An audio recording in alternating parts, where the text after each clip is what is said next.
Hello, everybody, and welcome to People in the Boxes, episode 145.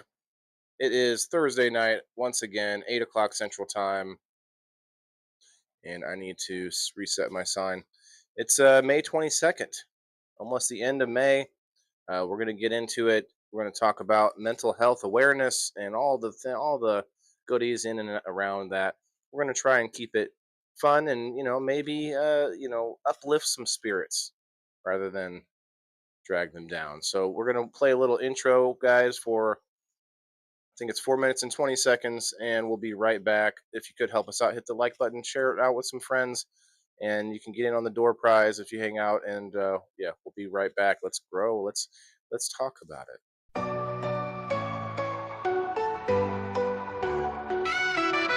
Voices echo through the walls so thin, trapped in squares where the stories begin. Whispers rise from the shadows deep, secrets these boxes swear to keep. People in the boxes, souls on display, talking through the silence, night into day. Bound by lines, yet the truth breaks free. People in the boxes calling to me.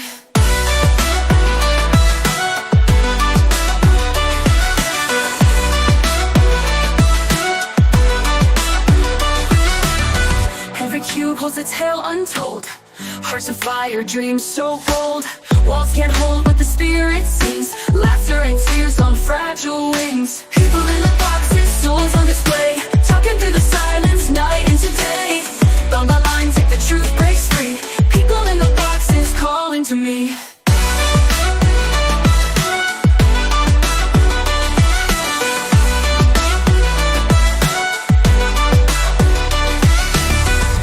Cages or a stage to stand, a prison built by a human hand. Voices clash, then they blend as one. In the boxes, the journey's begun. People in the boxes, souls on display, talking through the silence, night into day. Bound by lines, yet the truth breaks free. People in the boxes calling to me.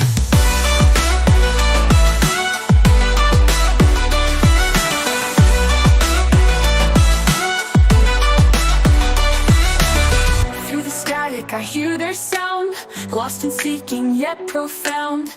People in the boxes near and far, shining out like a guiding star.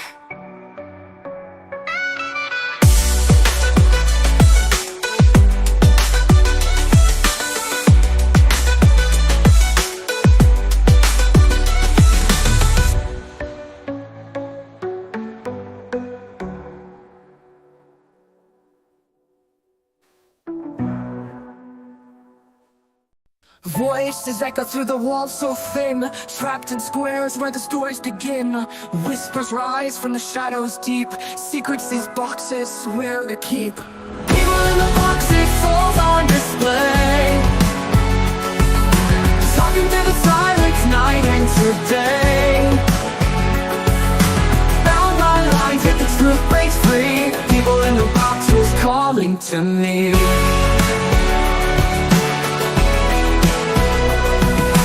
Every cube holds a tale untold, hearts of fire, dreams so bold. Walls can't hold what the spirit sings, laughter and tears on fragile wings. People in the boxes, souls on display, talking through the silence, night into day. Bound by lines, yet the truth breaks free. People in the boxes calling to me.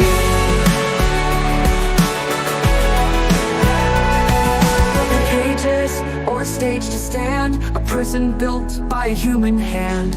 Voices clash, then they blend as one. In the boxes, the journey's begun. People in the boxes, souls on display, talking through the silence, night into day. Bound by lines, yet the truth breaks free. People in the boxes calling to me.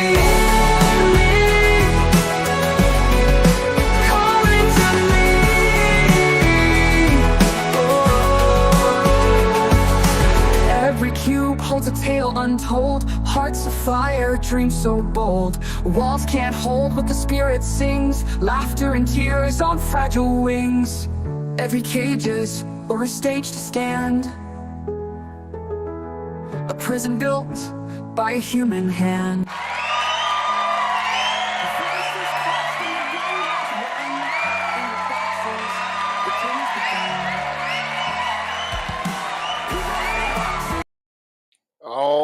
right, everybody. Hello, hello.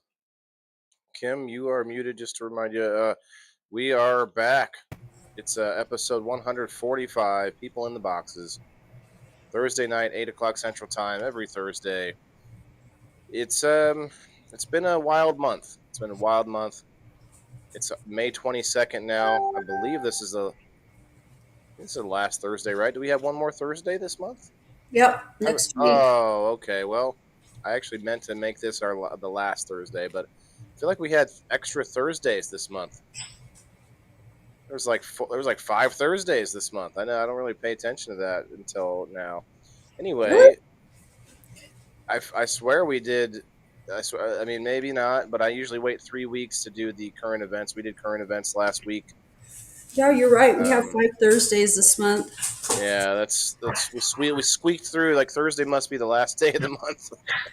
No, it's Saturday is the last Thursday. I'm sorry, the last day of the Last month. Saturday is the last Thursday this month.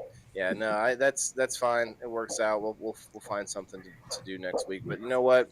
I've been sort of waiting. I've been saving this topic all month because I don't Wait, know. There's been a lot going on this month, and I guess I thought it would be better to talk about it later on in the month. It's always a topic that's important. I don't like to just hit it all the time because I really feel like that stuff gets drowned out, especially when we have people that in the community that some of us know that have centered entire podcasts around mental health all the time, every week, and that kind of it starts to drown out. When I think about it differently, I think about mental health attached to everything. And so, honestly, People in the Boxes is a little bit of a mental health show because we're sharing with one another. We are communing. We are talking about our different experiences on maybe the same topic, and that to me is it's an exercise in mental health. It's kind of like when you go to meetings, group meetings. What's everyone doing? They go around and they share, right? Who are you, and just tell us a little bit about yourself. It's a way to connect with each other in a community type sense, and that is a mental health strengthening exercise. Um, and I think even the silly episodes we talk about hair or food or whatever, like there is a real I guess spiritual connection happening there. I don't know if I'd say healing, but definitely a lightening of spirits and moods. Especially when we're talking about something that's just kind of funny or whatever. So, oh hey, I see a lot of people coming in on locals. Of course, you do get an extra chance on the door prize if you come in on locals. I see some people on Rumble already. If you want to get on the door prize, you have to be here later towards the end of the show to win. And you get 4 chances if you go to Facebook, Rumble, Locals, and X. You have to comment on the post on X, not in the live chat. It's kind of messed up. But anyway, the the thing that oh, hey Chris, um, the thing that we've talked about before a lot on this show, Kim, myself, Red Six. I'm not sure if we'll see him tonight, but we all have PTSD, and there is a lot that goes along with that, especially when you're in the process of accepting that. You know, right, Kim? Like, what do you think? You think? Well, first of all, we have Kim with us. Hello, Kim. Thank you for coming.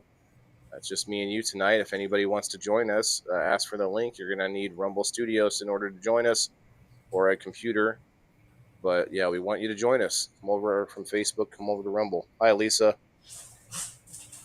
Don't talk about it enough. Well, just talking about it is what I mean gets stale. Sorry. Go ahead, Kim. I'll respond to Lisa in a minute. How you doing? Welcome. all right. It's the end of the school year. We finished finals. We're finishing finals this week. I'm done. All my finals are done and over with. So had my last IEP this week. So all of my heavy stuff is done. It's just we have one more week of school. It's just literally babysitting the rest of this week for me. So I feel a lot better because all the weight that I normally carry is lifted. The weight of responsibilities that I have is lifted. That's Um, good. and my patio cover is built. My friend came over and built it for me, finished it. There's some issues that I'm trying to problem solve around it because it doesn't come flush to the house, and I want to be able to put my hibiscus out there in the winter and them not freeze. So I got to figure that piece out, how to cover up that space between the house. I saw Um, that. I saw that. Somebody there was a couple of suggestions in there, but I don't know. yeah. Without it looking tacky, just plastic put up there, whatever. Yeah, you don't want to just put anything there. Well, it It's needs to empty. be something stable in that area, and plastic wouldn't be stable because the wind comes in. We have really bad winds here.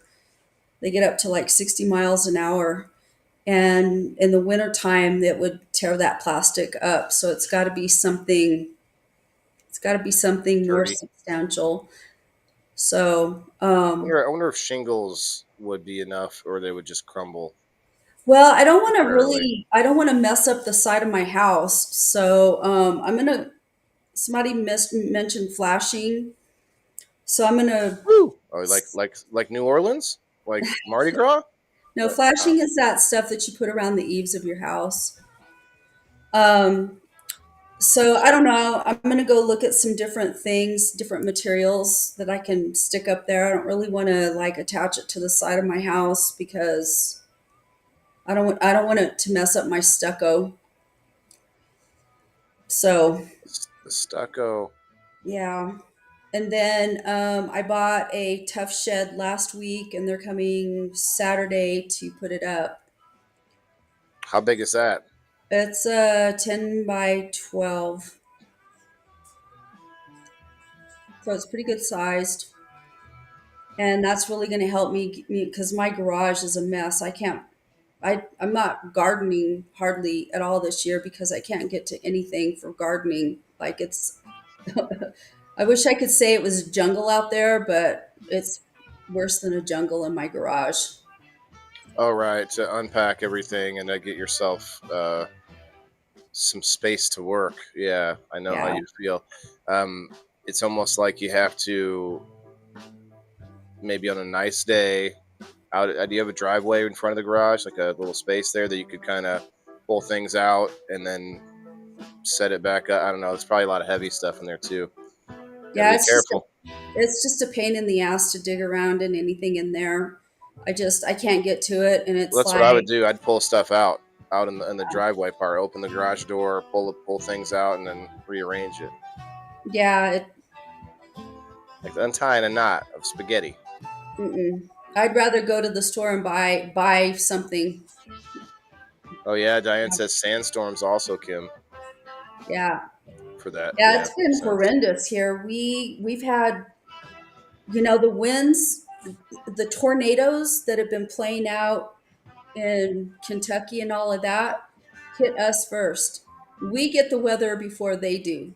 Actually, California gets the weather because this shit comes in from somewhere in California usually.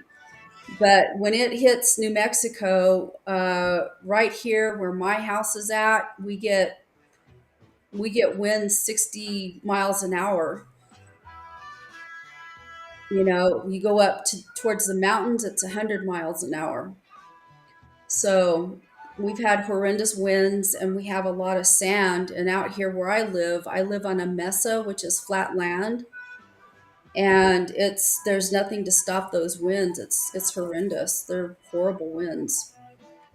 You should get some windmills. Maybe some of Right? those trees that I see a lot of trees out in the farmland because Illinois is a lot of flat land too, so you get a lot of high winds.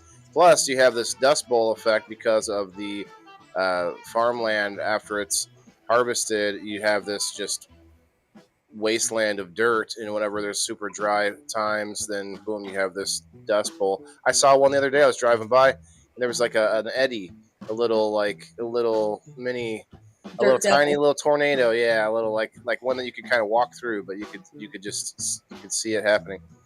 Yeah, we get those out here all the time. Dust devils. I thought that was a vacuum brand. No, that would be a dirt devil. Ah, Yeah. Yeah, they're little. They look like little tornadoes, but they're very mild. so I was gonna look it up, but I'm gonna take a guess. I think they decided May would be a good month for mental health awareness, because when the seasons change, there's a big, I guess there's a change in us, in our temperament, our Well, there's your neurotransmitters change. So with sunlight, you start producing serotonin in your brain, lots of serotonin. And with darkness, with the waning sunlight, in the fall, winter time, your serotonin levels decrease and your melatonin levels in your body, in your brain, increase.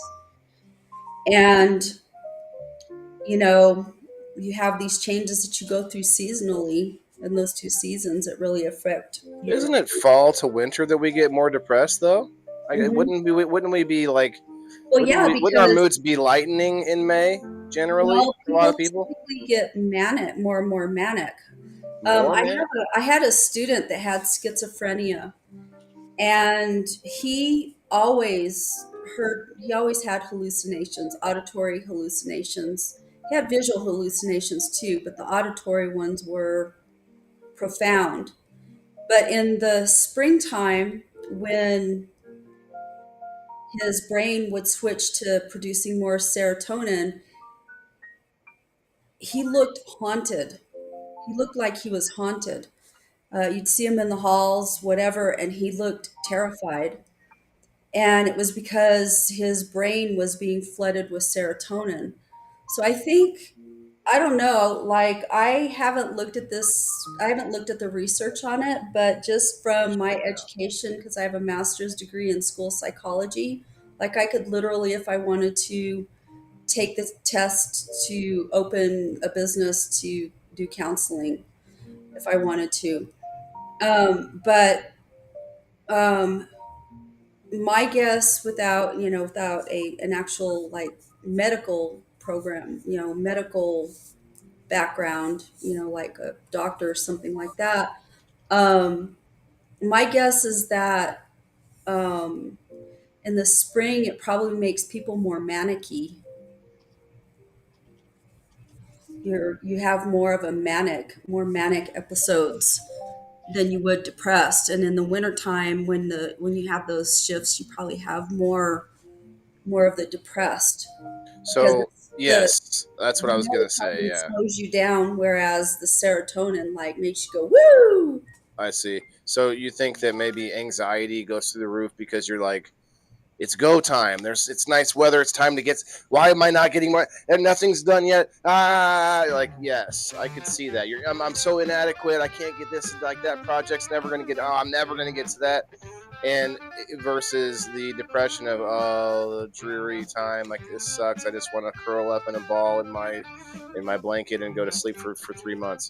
So yeah, I could see that. Well, with anxiety also comes depression. So both, Anxiety is a double-edged that's in both sword. It directions. isn't Yeah. just anxiety that you get, it's depression that goes along with anxiety as well. So you think there's a different manic sort of depression that happens from like inadequacies. I can't say it. Are you Inadequacies. still stuck on she Uh, said shells by the yeah. Whoa, by the sweet shells. Okay. So the depression that you feel during the wintertime is different because you're not. It's not about it's nice weather and I'm not getting things done, which I know I'm oversimplifying the nice weather times, but spring and summer and even fall, there is ability to move around and ability to do things. In the wintertime, yeah, you can get some things done, but for the most part, a lot of things are on hold. So, what would you say the difference in that then is the depression? Because they're both depression. I mean, you're going to get anxiety both directions. Well, depression is So, depression is depression. It doesn't matter. The the causality of depression varies, you know. Also, you know, in the wintertime or fall, I don't know so much in the fall. I guess it depends on what you consider fall. But there's like a lot of, if you've lost something in life and you go through Thanksgiving and Christmas and all of that stuff and you've had losses, then it's an anniversary and people get depressed from that stuff too. You know, it's I really see. depressing. You know, there's a lot of things Hey, that Mikey. cause depression or drive depression. Um,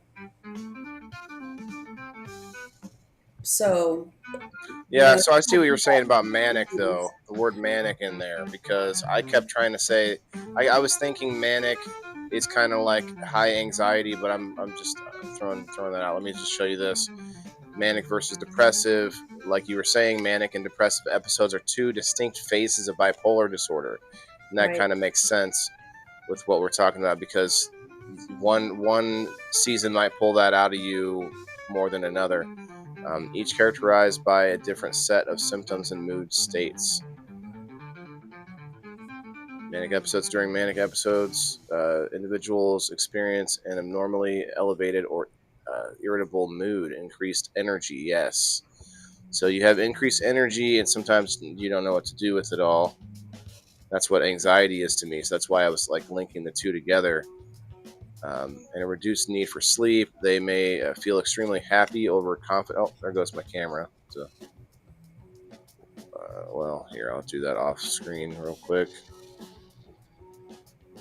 Uh, yeah, no, I see the difference now. I Yeah, wasn't quite mania tracking. is more where you have like racing thoughts and stuff like that. And I'm not suggesting Kayla, that people in the springtime necessarily are manic. Um, but you know, it's that's kind of how I think of it. I know how to differentiate, you know, the waking up of the brain because you've got a lot of serotonin in there. But you know, versus somebody that's having mania. Mania is a whole different thing. There was this lady I remember. I used to work. I was working at on the mental unit at our local hospital, doing some internship stuff. And there was a lady that came in, and she was from California, and she had a PhD. And they brought her into the hospital one night because she was driving the wrong way down the interstate. She was going the wrong direction on the interstate. And so she was caught by the state police. Thankfully, there was no accidents or anything like that. They caught her before anything bad happened. But she had bipolar disorder, and Michael says he does too. she had um, a lot of the times people with bipolar disorder, they will quit taking their medication, and that's common in a lot of mental illness diagnoses. But she had run out of her medication, and within 2 days of running out of her medication, she was in a manic state. And so this is a person who's highly educated. She's got a PhD in, I can't remember what, but she had a PhD in something substantial.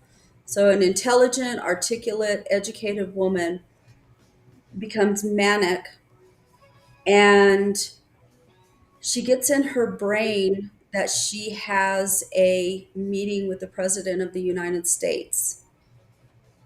And who was that at the time? I can't remember who was president at the time. But anyway, so What she year? got these thoughts. This was back in the late 90s. So I think it was George Bush. Had to be Clinton or Bush. No, it wasn't Clinton. It was, well, maybe it was Clinton. I don't know. Anyway, she gets in her mind that she's got a meeting with the president. So she throws all of this stuff in a suitcase. And I mean, her suitcase was a mishmash of all kinds of shit in there. Puts it in her car and grabs all kinds of monetary sources. Like she had savings bonds and all kinds of random ass monetary kinds of things, and takes off for Washington, D.C. from California. And they picked her up here just south of Las Cruces, or just north of Las Cruces, driving the wrong way down the interstate. And so, she was detained. She was brought to the hospital. She was in a manic state. The first thing they did was they put her on Haldol because she was excessively manic. They put her on Haldol, which essentially shuts you down and makes you very docile, and people usually sleep. They found out who her family was. They called her family. Her daughter was a psychiatric nurse. Her daughter flew out here to get her mom. But so that's mania. When you talk about like an increased, when you talk about mania and that increased, that energy, right? yeah, it's like that's what you're talking about. It's craziness. From the outside looking in, the normal average person is going to look at that and go, "Oh my God, that person's nuts." You know what I mean? Because it's hyperbolous, but that's the state of their mind. I don't mean that when I say that a person's brain in the summer, when the seasons change and there's more sunlight, in the springtime. I don't mean manic in that sense, but it's akin to that because it's like your brain is starting to wake up. It's coming out of that kind of dormant, hibernative state that we're in Right. during the winter, and it's like I go crazy in the springtime because it's like I've got like all of this energy, and I've always got a lot. I'm a very restless person. You So gotta harness it, right? huh? You gotta harness it. That's the problem. Some people have all Yeah. the energy and then be sitting around still, living a sedentary life, and then you're like, nowhere to go. But to your point though, you can have manic episodes, but then there are people who are more long term manic, and I think manic episode could be just as easily had by anybody, like just being Oh yeah. overwhelmed. But I gotta Well, say, Lisa May, hi, I like your hair. Look at that hair. She got her hair did. It's looking like I can't. I think my color has changed on this screen. So am I looking at like a reddish, or purple maybe in there? Yeah, it kind of looks a little purple because the red bled a little bit with the blonde. That's okay. I think it looks cool. So it kind of looks like a sundae. So my big Mikey in the comments said he has bipolar, but it's from meth use. Now I don't know. I mean, I posted this recently, and I think some people took offense. Some people said harsh but true. I said something along the lines of you may not have like the thing that you think you have, and it might just be from past drug use. A lot of us have chemical imbalances and all kinds of issues. But to Mikey's point, that can make you have a thing, whatever it is, and in his case, bipolar. So I should revise what I said. Like, what I mean is, like, sometimes it's not, oh, this thing I was born with, and sometimes it was a thing that we gave ourselves. Could have been head trauma, could have been any number of things, to avoid brain damage. Right, and honestly, When you use drugs, it damages your brain, so it's brain damage. And there's different types of mania too. Right. Well, your body's used to that chemical after so long too, and then you take it away. That just does something to your body altogether. Just like antidepressants, when they give you those for depression or being psychotic, they tell you if you get off of them just cold turkey, that it could cause you to be manic and worse. Yeah, I think that when we we don't put enough emphasis on the withdrawal side of quitting. We think, I'm quitting. I'm this many days sober.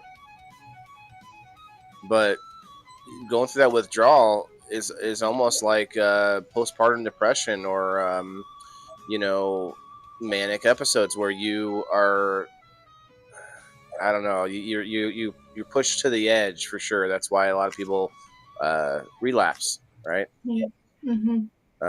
But then you got things like medication, like Kim was saying, especially with bipolar. I think it's well known that people with bipolar disorder will either decide not to stop taking their meds.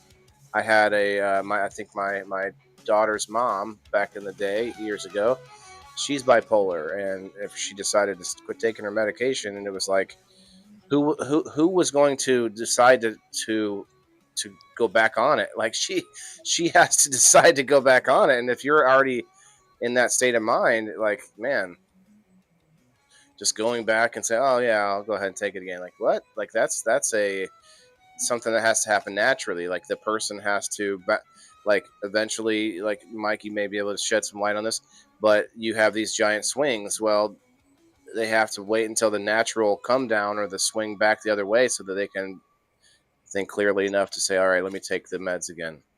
Again, I'm not one to preach that meds are the way to go all the time, but I think with something like that, it's a little different.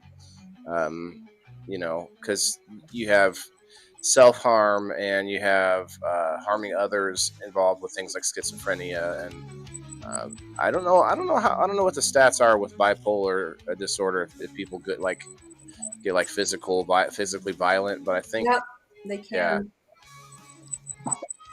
Yeah, Yeah, but like, irritability goes with it. But still having aggressive meltdowns, that causes me to get depressed, and that causes me to be all over the place too. That's a toll on my mental health.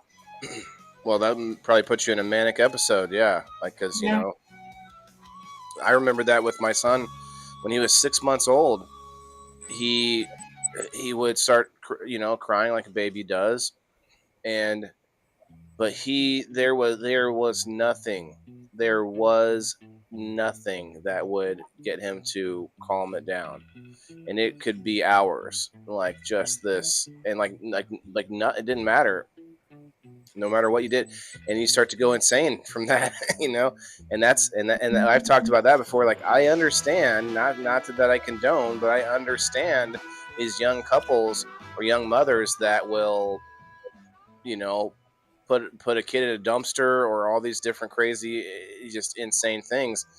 I understand it. Like, we've seen a lot of these stories where, self harm to do like a home abortion or whatever, and other things like that, dumpsters, leaving kids on doorsteps. That's probably the least harmful of all of them. The classic kid in the basket, and you leave it on someone's doorstep thing. But yeah, kids can definitely drive you to whatever edge that you never thought you had, like, in your mental state. Definitely, man. It's like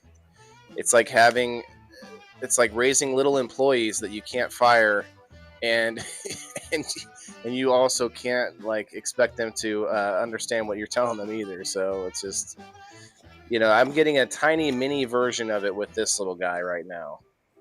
This little turd burglar. After every meltdown Dylan has, I'm like, oh, he needs medicine. I can't deal with this.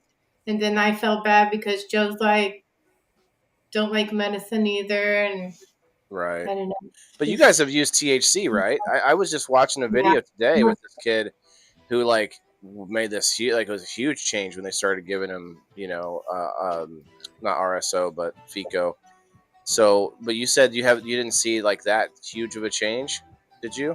Or yeah, we started using it again because he started having meltdowns again.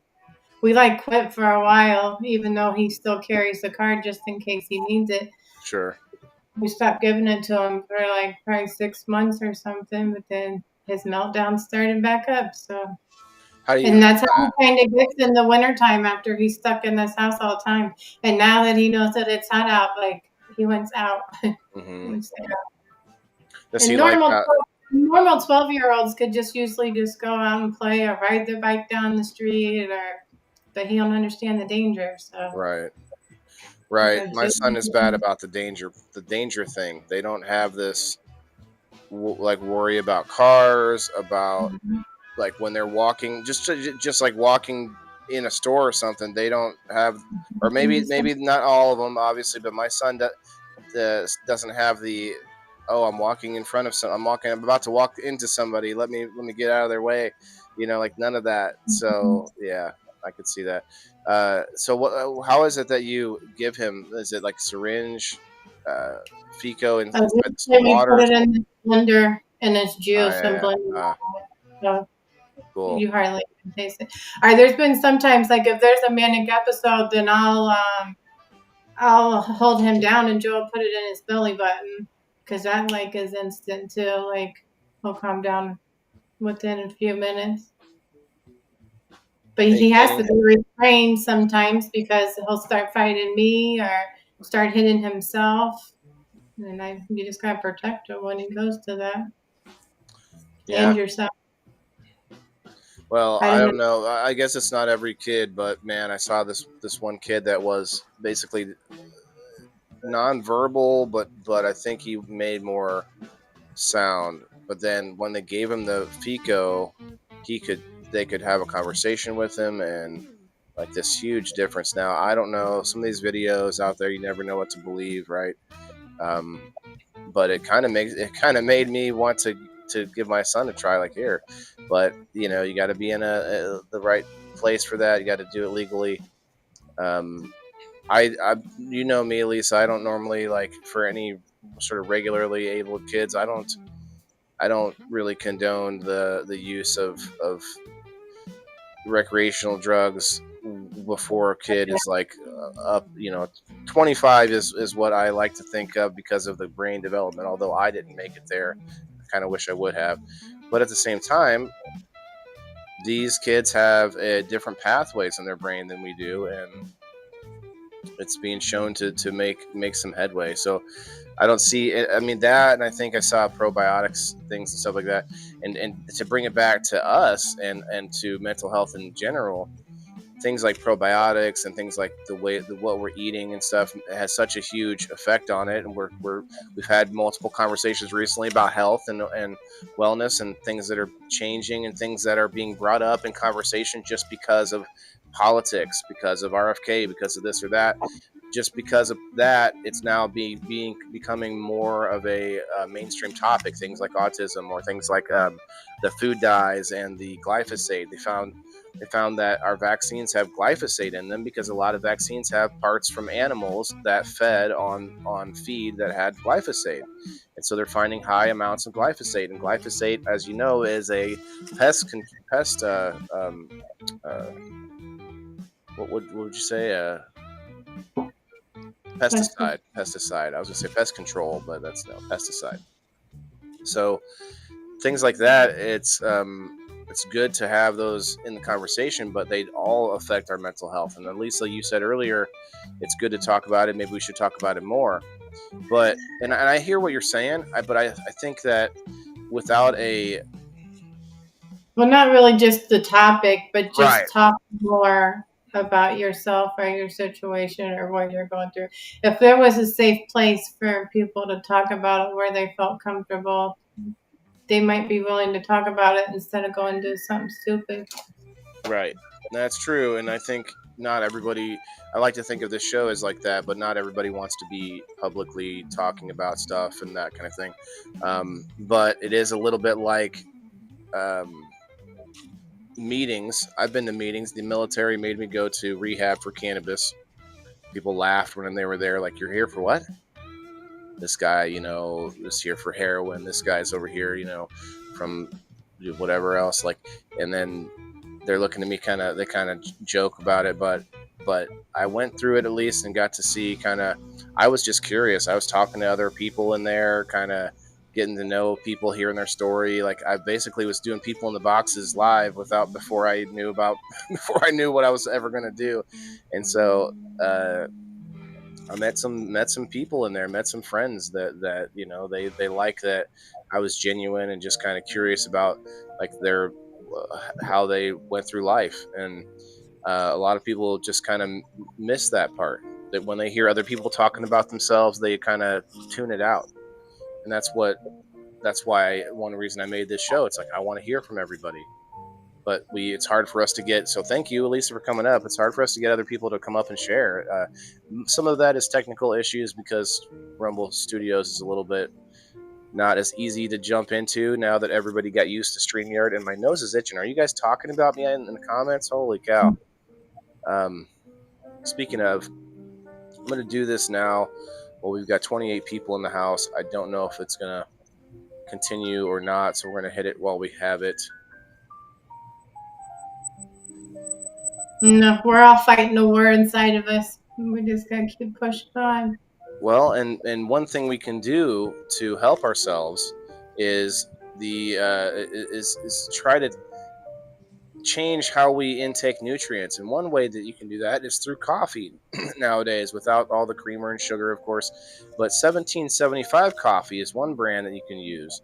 That's backed by Rumble, and which buying 1775 coffee helps to support Rumble.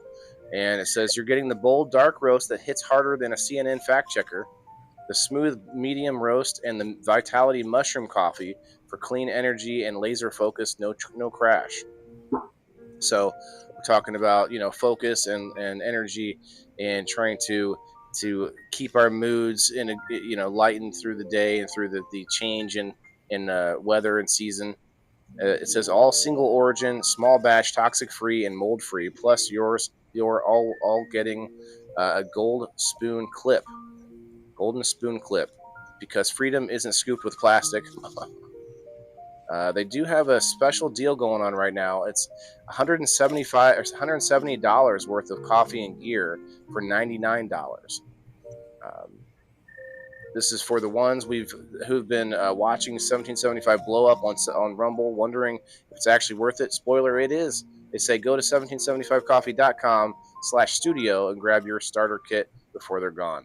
And there's only 1,000 of them, I think. Or 100 of them? 1,000 of them? 1,000 of them. Yeah, they only made 1,000. Bold beans, clean fuel, and morning routine that stands for something just like Rumble does. Start your day with coffee that actually backs what you believe. Let's go. All right. So,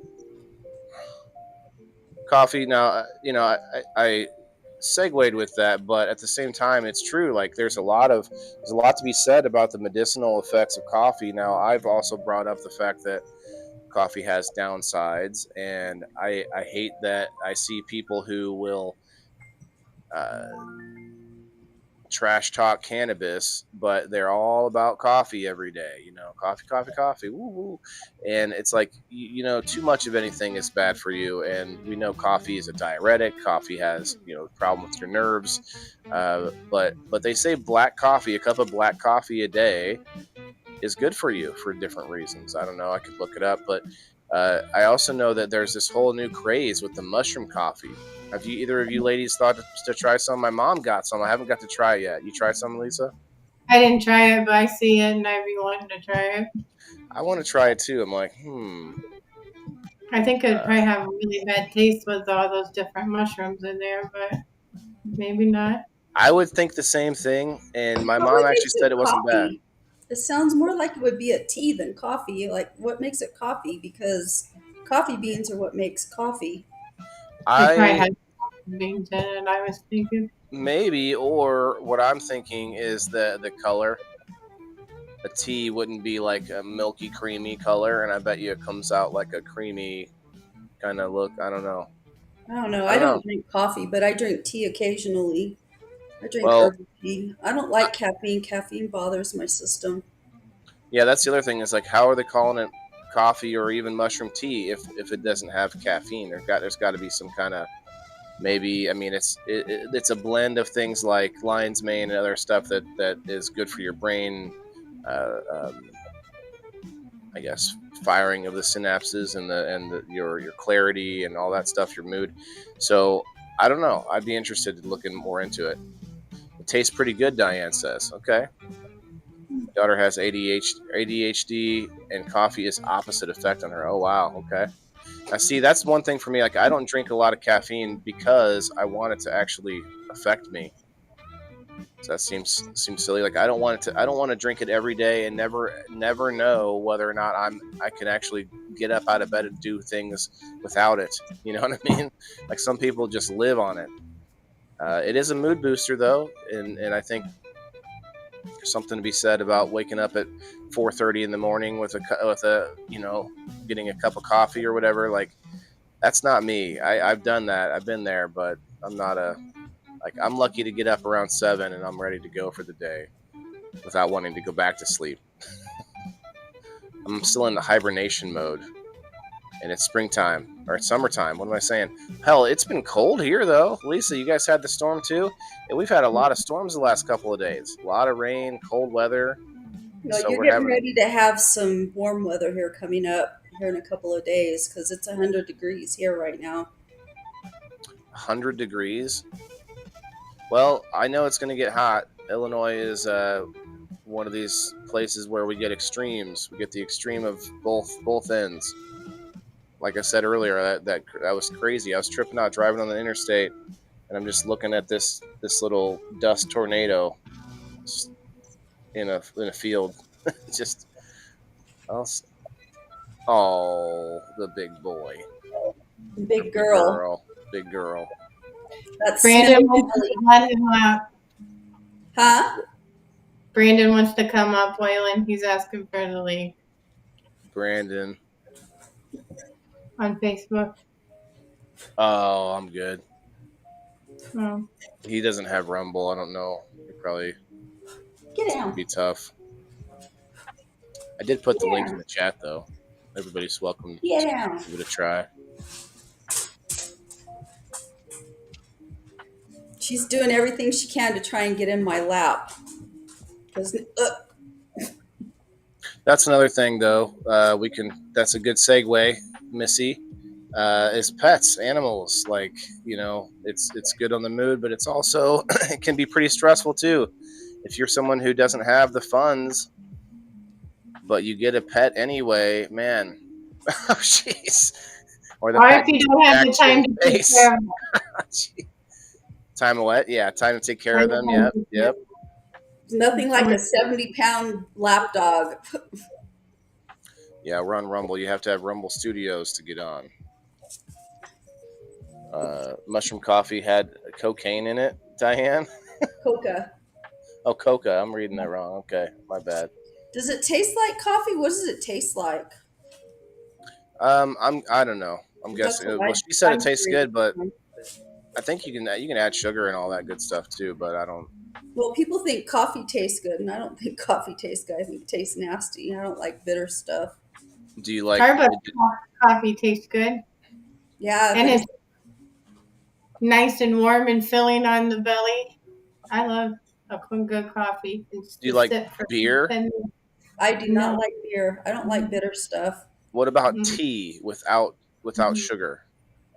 Mm. I drink Sugar-free my tea. tea without sugar, but I drink herbal tea, like chamomile, and I like chai tea. Chai tea is not bitter, and I think it's got caffeine in it, but I don't take sugar in my in my tea. Lemon? Chris, that would probably be the wrong way to get some if that was the case. Be posting about it. I gotta Like- go turn my water off in my garden. I forgot. I'll be right back. That would be terrible, though. That'd be like the whole trend of like, actually slightly different. But there was the whole issue with Red Bull and liquor. People were drinking tons of Red Bull and drinking, and people still do, I'm sure. But there was a time, like I don't know, a few years back where there was a death, maybe or maybe more. I don't know. There was some like, it was like a few stories about people doing it too much because then you're drinking way more than you normally would, staying like awake longer, and then ending up overdosing. Wait till you So got much cattle. Or on also Right. Mikey, come up and tell us about bipolar, man. What's it like? We want to hear about it. Diane says try 125 pounds. What's that mean? Oh, chocolate. Okay. Hey, Perry. Kenny 90 here. North Carolina. Oh, nice. 55 in Chicago. Yeah, it was in the 50s today. Derek from Australia. There is the mushroom murder trial going on right now down under. A lady fed them to in-law. 3 died. What? What are you talking about? My friend Derek from Australia, he's on the Facebook. He says, I just read it, but there's a mushroom trial going on. I want to look at that. I want to find that A mushroom trial. in For what? for Australia. For a lady fed mushrooms to in-laws, and then 3 of them died. So I want to find this story. Well, that's interesting. Did they do something crazy? Because we've had 2 people here in Illinois. One was at Starved Rock. I don't know if you've seen that post, but last week he got naked at like 6 o'clock in the afternoon, tripping on mushrooms at Starved Rock, and the cops got caught on him, and he got a ticket. And I heard stuff. about that. Yeah. And then in Pekin, Illinois, they had that other guy. I don't know if he was on mushrooms or he was just having mental health issues, Meth. but he went downtown and he got naked at the store. He took his shorts off and his shirt off, and he was downtown at the store area. And then he went over to another store all naked, dancing around. That was in Pekin like last week or something. This one here is from Australia. Thank you, Derek, for letting us know. And that's a good point, at least, so we can look those up too. Aaron Patterson is on trial in Australia for the murder of 3 people and the attempted murder of another after serving a meal containing death cap mushrooms at her home in Leongatha, Victoria. The lunch took place on July 29th, 2023, and the guests, including her estranged husband's parents and aunt, became ill shortly after eating. 3 of them died due to mushroom poisoning, while 1 survived after nearly 2 months in the hospital. Holy shit. Patterson faces 3 charges of murder and 1 charge of attempted murder, which she denies, claiming the incident was a tragic accident. Did they know or did they not know it was in the food? That's what we need to find out. Trial, which began on April 29, 2025, is being held in the Latrobe Valley Magistrate Court in Morwell, Victoria. It is expected to last about 6 weeks. Prosecution alleges that Patterson deliberately poisoned her guests with murderous intent, while the defense argues that the poisoning was accidental and that Patterson panicked after realizing the severity of the situation. Interesting. We don't need to really go any further, but that is that's an oops for sure right there. Yeah, that's why I'm not interested in eating mushrooms that don't come from the grocery store. Death cap mushrooms, though, those you have to eat those a certain way. Like, you can trip on those, but I've never attempted it, and I know that it's something that it has to be done delicately some way.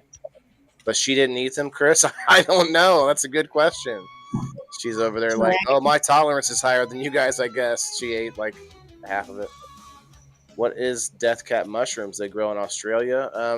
I think they grow all over. Let me see if I can find us a picture.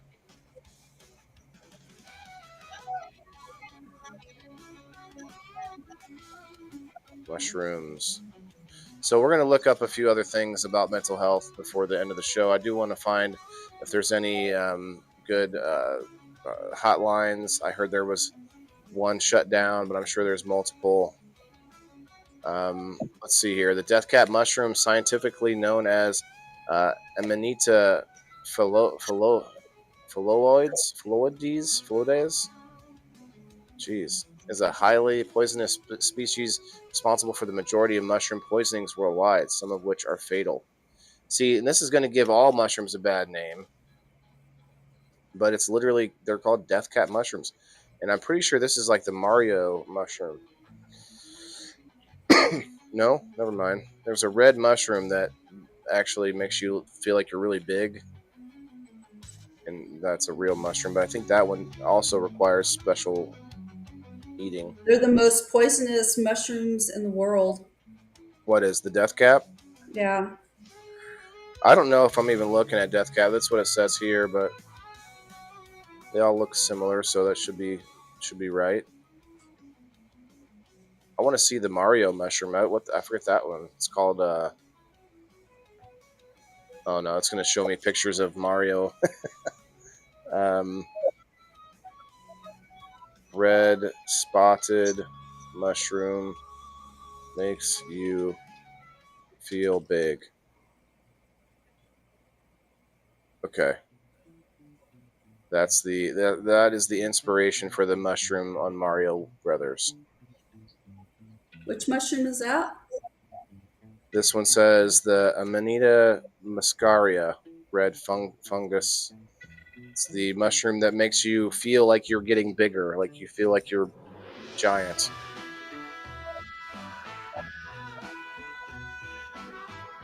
They're taking out the hotlines, Chris says. You know, I'll share this. I had to check myself in a month ago, or in a month and a half ago, and get my meds fixed because things just weren't right. I had to go to the emergency room.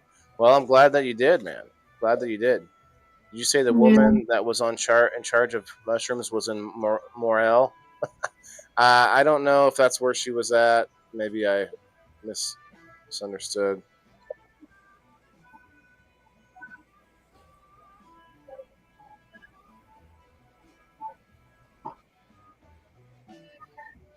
No. I don't know what the town was, honestly.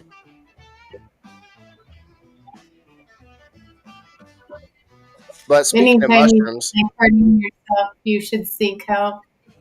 well, they are using psilocybin more for mental health and more for sort of a mind reset, or even like a daily micro dose, which is a different kind of attacking different things than, like, say, they call a heroic dose or a macro dose. The psilocybin, though, is a lot less. I mean, it's not nearly as deadly. I don't know if anyone is allergic to psilocybin, but aside from that, I don't think it's no. But the issue or not the issue, but the thing that's happening is in places where they're legalizing for medicine, they're adding in the stipulations where you have to do it at a facility with a practitioner of it, someone like to facilitate it for you, like a doctor or something. Turn this down a little bit. I think they should have more of those. Yeah, Like, I mean, I just wouldn't mind. replace somebody with a nurse, and somebody with the right supervision can just be with you during the time and watch after you, just in Yeah, case. well, I think maybe they should have those intertwined with things like suicide hotlines and stuff like that. Because imagine you. Well, I don't know. They'd be giving a lot of free mushrooms away. People lied. People called you after and then they're like, okay, come on in for some mushrooms, and then you just like get your fix that way. Like, that'd be bad. Well, if you feel you need that type of therapy, there should be a place you can go to get it like that. I mean, of course you would sit and talk to the therapist too and try and get to know them, but I Well, think that should be part of that. Could, if you wanted it to be, it could be part of your recovery. I agree. What's up, Mike? What's happening? Mike, have you Yeah. ever tried a heroic dose of psilocybin? I've tried mushrooms one time. We talked about this, I think, haven't we? Yeah, I remember this now. Yeah, I just felt really good. It just kind of got me out of my head for a little bit, which is I needed that, which was perfect. It was just lion's mane, it wasn't nothing real trippy. Oh, I see. Well, with psilocybin, meaning the trippy mushroom, lion's mane is like an edible. You can put it with your food and stuff like that. It's just normal edible mushroom. But the psilocybin has been shown. I don't know about bipolar, but I know that for depression and for some other things, it will last like 3 months, where basically it's rerouted some of those brain trauma and PTSD and stuff like that. It'll route your thoughts around the damaged area.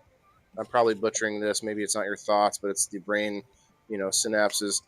Yeah. And it will supposedly, and so, but I would think that, especially with bipolar, no offense, Mikey, I want to hear about it, because I don't know what it's like being it, but I would imagine with something like that, then you may want to be at one of those facilities like I was talking about with somebody that can monitor and make sure, because you don't want to go into some kind of like they call it a bad trip, right?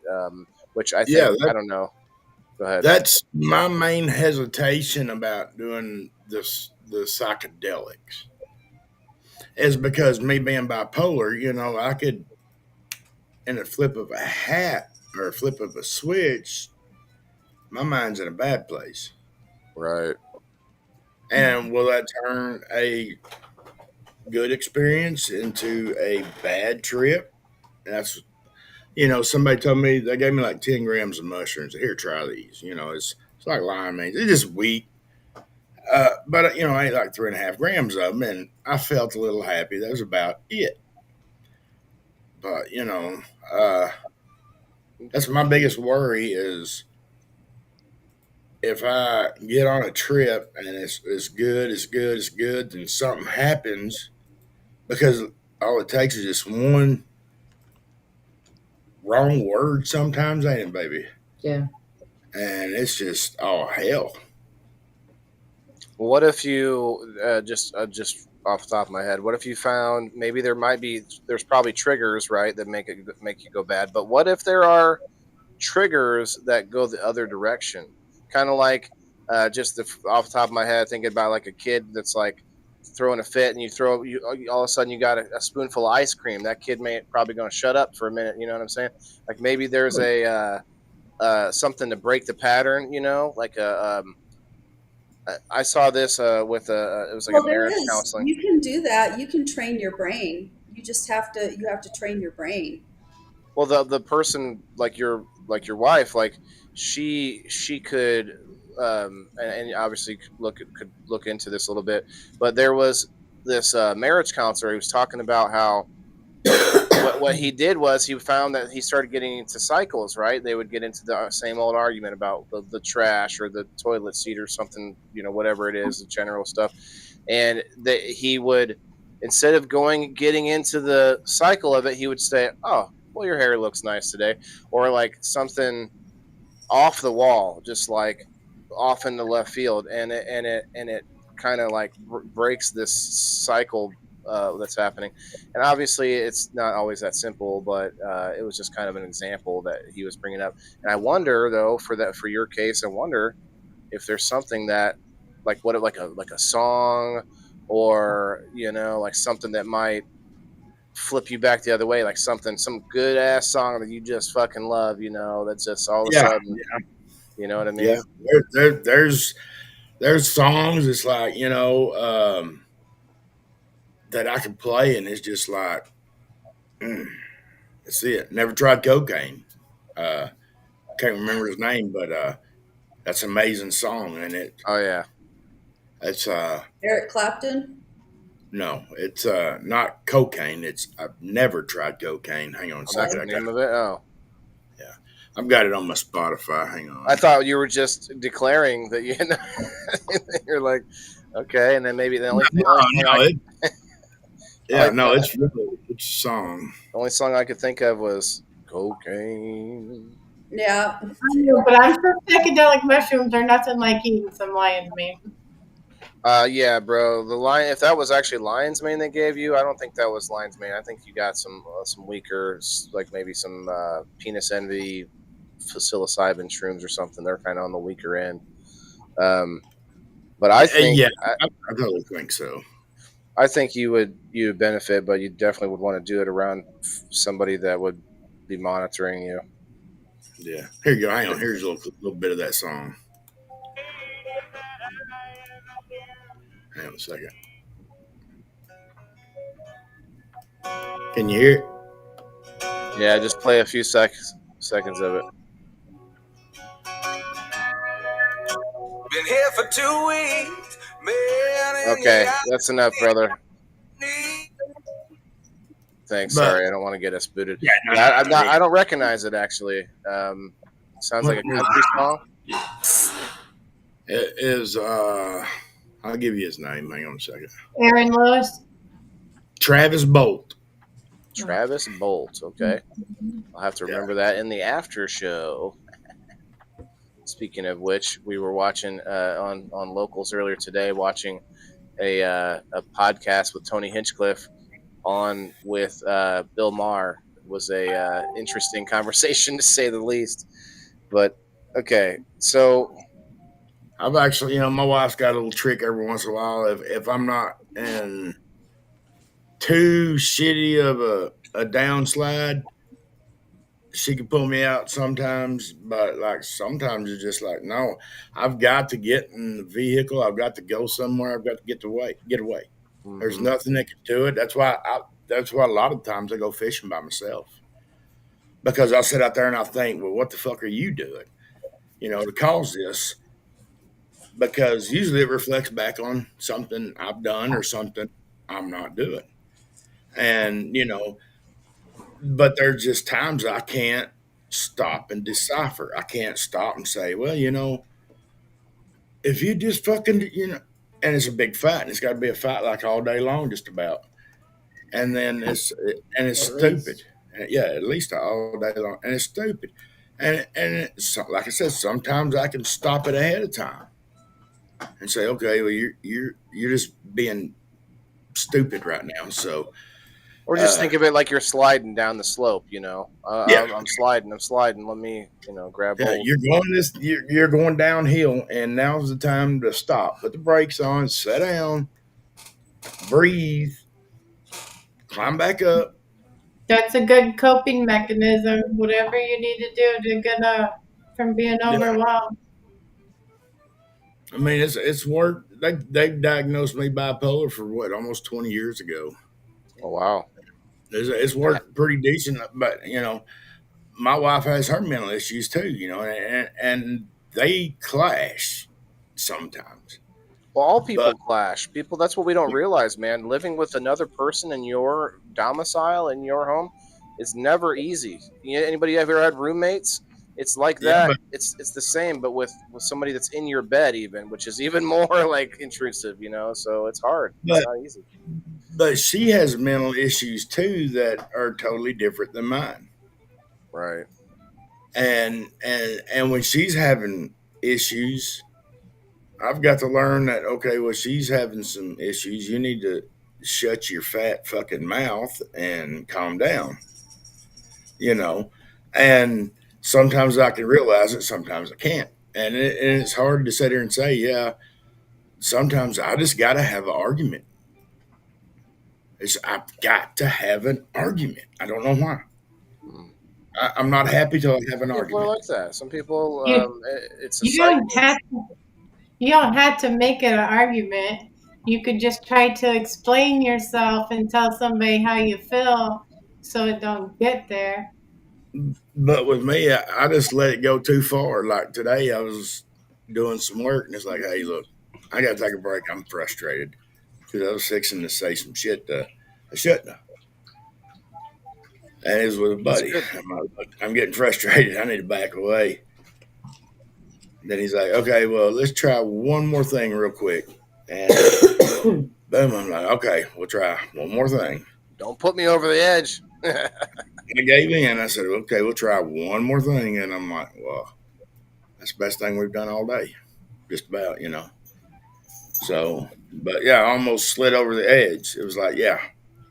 Well, I do that too with the breaks, though, man. Taking a break is never a bad thing if you're getting too frustrated. I do the same thing, whether it's social media or it's me doing something at home here.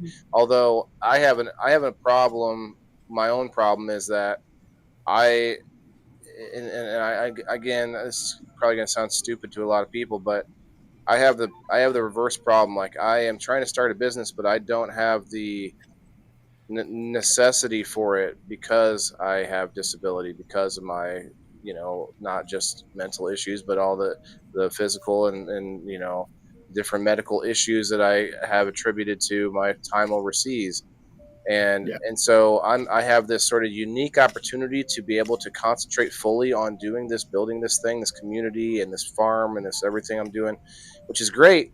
but that motivation isn't nearly as strong when you gotta fucking eat and the money ain't coming unless you are selling that product. You know what I mean? Like, and so I have to get my ass in gear, and it's depressing because I have PTSD. So so naturally the depression helps drag me down a little bit, and I'm depressed that I'm not getting enough done, and then I don't get enough done because I'm depressed, and it's like this, it's this vicious Yes. circle, and It's a so whirlwind. it's yeah, and I try my damnedest to not let it show, especially when I post things. Sometimes you'll let it out if you watch me enough on my show. I'll let it out while I'm stressed, but I kind of am like using a little sarcasm, a little Humor, what do you call it? sarcasm. Passive aggressive. I always say I've been accused of being passive aggressive a lot, and it's like, you know what? I prefer that over being aggressive. I'm just saying, Yeah. like that's just me, and I think one of the two has to happen because it's a relief valve, and maybe it doesn't have to happen. To your point, Mikey, sometimes you can find out, okay, I'm starting to boil over here. Let me woo-saw a minute, take a couple of breaths, let me take a breather, let me switch subjects. And I do that with when I'm laying in bed trying to sleep. You guys ever have that where you're starting to get thoughts in your head, and not just crazy thoughts, not just self-harm thoughts, but like thoughts about things that you can't affect while you're sitting there trying to go to sleep, like past mistakes and people that you think maybe have wronged you currently, and things, just little things that are just negative. And it's there's two things. I've Dr. Heath would say, you go with your thoughts. You don't want to fight them, because the more that you fight them, the longer you're not going to get to sleep. But it's hard to just go with your thoughts if they start to head down a negative pathway, so Because it eats you. right. And well, what he says is like you can kind of steer them back towards something else, but you don't want to just keep like frustratingly in your head going, no, sheep, fence, one sheep, two sheep, like this, like really constant. Oh, hey, we got Chris coming in here. I think that's Chris that we know. Hopefully it's the same Chris. We might get a dong any second from a new Chris. Who knows? Or maybe it's My eyes brother. closed. That's okay. Facebook will get an eyeful. So while we're waiting for Chris to get his cam and stuff set up, because I want to hear from Chris too, I do have an availability of another. Let's see, we're gonna hit this while he's doing that. Let me read this second ad here, guys, from the Rumble. This is the Rumble Premium. This is sort of like it's kind of like a paywall that they have on Rumble, where once you are a premium member, you get to watch all the premium content from any of the bigger creators, and any creators, I should say. But there's a lot of big ones on Rumble now who do their own private, Rumble Premium content. So let me just read it here. When Rumble first started in 2013, they built the platform for a small creator. They didn't censor or have bias. They were fair and treated all creators equally. No one thought platforms would censor political conversation or censor opinions on COVID, but they did. Facebook admitted they fell for pressures from the Biden and Harris administration. Rumble did not. They held the line. They are attacked daily and giving us a voice to talk to you. They're attacked in corporate media. They are attacked in governments like France. They're attacked from brand advertisers who refuse to work with them. Corporate America is fighting to remove speech. Rumble is fighting to keep it. Rumble won't survive with brand advertisers. They don't get much of it. Watching our show on Rumble is the most they can ask from you. But if you really believe in this fight and you have the means, and one major way you can help Rumble survive is by joining Rumble Premium. Join the community that believes in the First Amendment and believes in our human rights to free speech. Rumble's offering $10 off from the promo code STUDIO when you purchase the annual subscription. Go to rumble.com/premium and use promo code STUDIO. Like I said, if you have the means and believe in the cause, now is the time to join Rumble Premium. If you don't have the means, and we are just as happy you watch us on Rumble. Let's go. Awesome. Thank you very much. And we got Chris in the house. Chris, hello. Can you guys hear me? We can. Okay, there's two Welcome. different microphone selections, and I always get it confused. That's okay. It's probably picking up a mic that you can't even use or doesn't even exist. But that's what this shit does, doesn't it? Speaking of things that can frustrate you, frustration can lead to a snowball effect in your mental health. And almost anything can be frustrating. Like just getting out of bed can be frustrating. Oh, stub my fucking toe. Oh man, I'm gonna have a bad day today. It's gonna be a bad day. I actually have been lately trying to listen to some more uplifting music in the morning, more like good mood music on Spotify, and I'll share. I'm sharing the first. I'm gonna start doing this. I'm gonna share the first song that I hear in the mornings. And today it was. I think it was still rock and roll, still just rock and roll. Can't remember exactly, but yeah, it was. Brenda says, "Hey Mikey on the Facebook." Brenda, we can't see your comments on the screen unless you're over on the Rumble or the locals. We are live on locals, which will get you an extra spot on the wheel. We're over an hour, so I'm going to put the wheel up while we talk and chat. Obviously. Yeah, obviously you guys are all welcome to chat, but I'm going to bring Chris into this here. So Chris, do you have a diagnosis? Do you have bipolar also? I am bipolar. I have borderline personality disorder, anxiety, and depression. And these are diagnosed? Yeah. It's not as fun as it sounds. Right. A lot of people don't want to get seen for things because they don't want to be diagnosed, right? There are other things that they tell me that I have, but honestly, eating all the medications makes my life hell. It really does. They don't help more than they hurt, you think? Yeah, after so many of them, because each one you take is just like another side effect or set of side effects. Right. And then when you get sick, like at a different part of your body or something else, you don't know if it's the medication or if it's, something with your body. And then they have to do even more tests. It's rough. Well, see, I'm bipolar, and they put me on a new medicine because I quit. They put me on Abilify a long time ago, and of course, the leading side effect of Abilify is weight gain. Well, I got up 520 pounds. Yeah, that's why I quit mine, because I have back problems. I couldn't do it. My quality of life was in the shitter.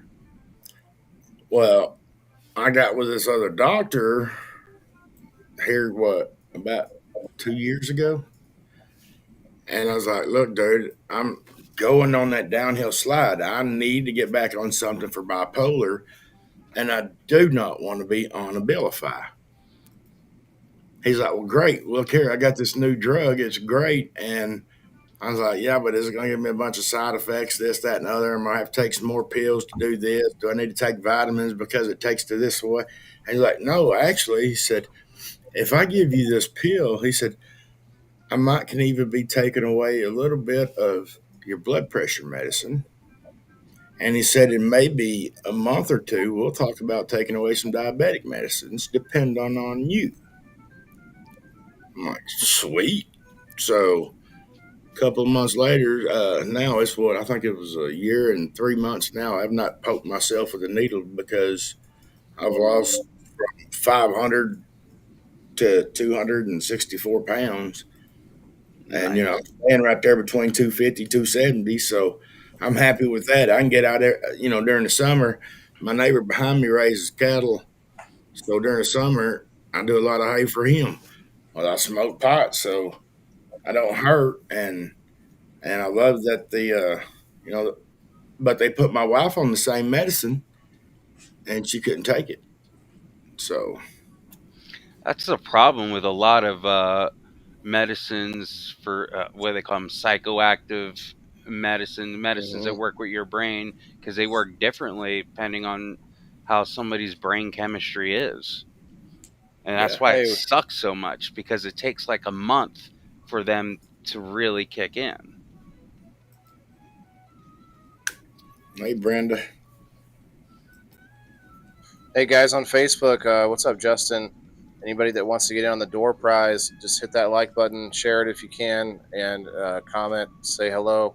You know, when I say share it, you can share it to people's DMs directly, people that you know who are, you know, want to get in on this conversation. We're not necessarily chonging a bunch of cannabis, but I don't shun that on the screen, or alcohol. If somebody was smoking a cigarette, it'd be fine.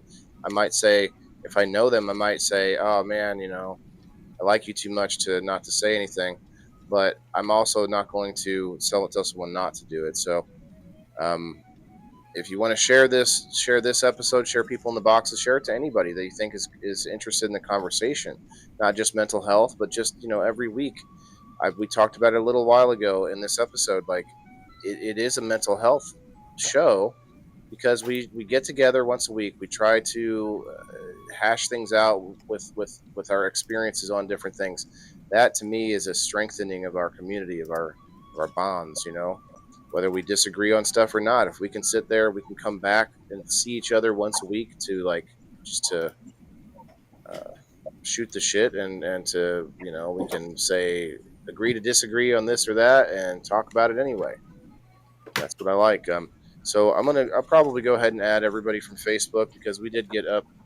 We're at 25 now. We were over 30 people earlier when I read the. So that's good enough.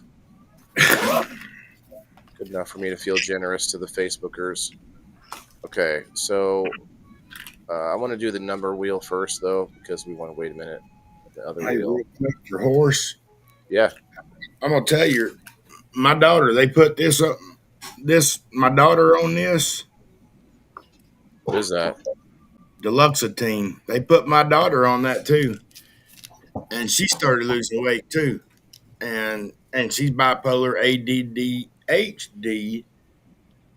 and you know they put her on this, and she was a pretty hefty girl, and she started losing weight on this too.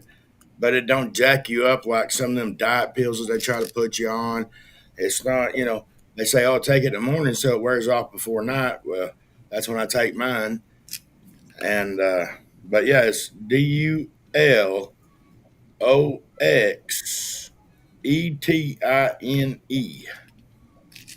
They started me out on a 30, then they moved me up to a 60, but they do that to everybody. But yeah, that's take horse. Medication scares the heck out of me. Like every time my son has a meltdown, I'll say that he needs something for compulsive disruptive aggression, and then I never end up doing it. But once they give you one pill, I feel like they're going to try and give you another one, because his disorder just ain't being aggressive and compulsive. He's got anxiety that's causing it too. It's just like way more than one thing. And then once you get on one more than 5 medications, or even 5, I feel like you can have a chemical imbalance in your brain and all this other stuff it's doing to you. We've only tried one medication, that was Risperidone, and it started to make them grow little boobs, because that's one of the side effects it can do to guys. Yeah. After that, that's when we were like, nope, just THC or CBD, because we know what that's going to do to us. Right. We've You know the experienced side it. effects. Like he may want to eat more.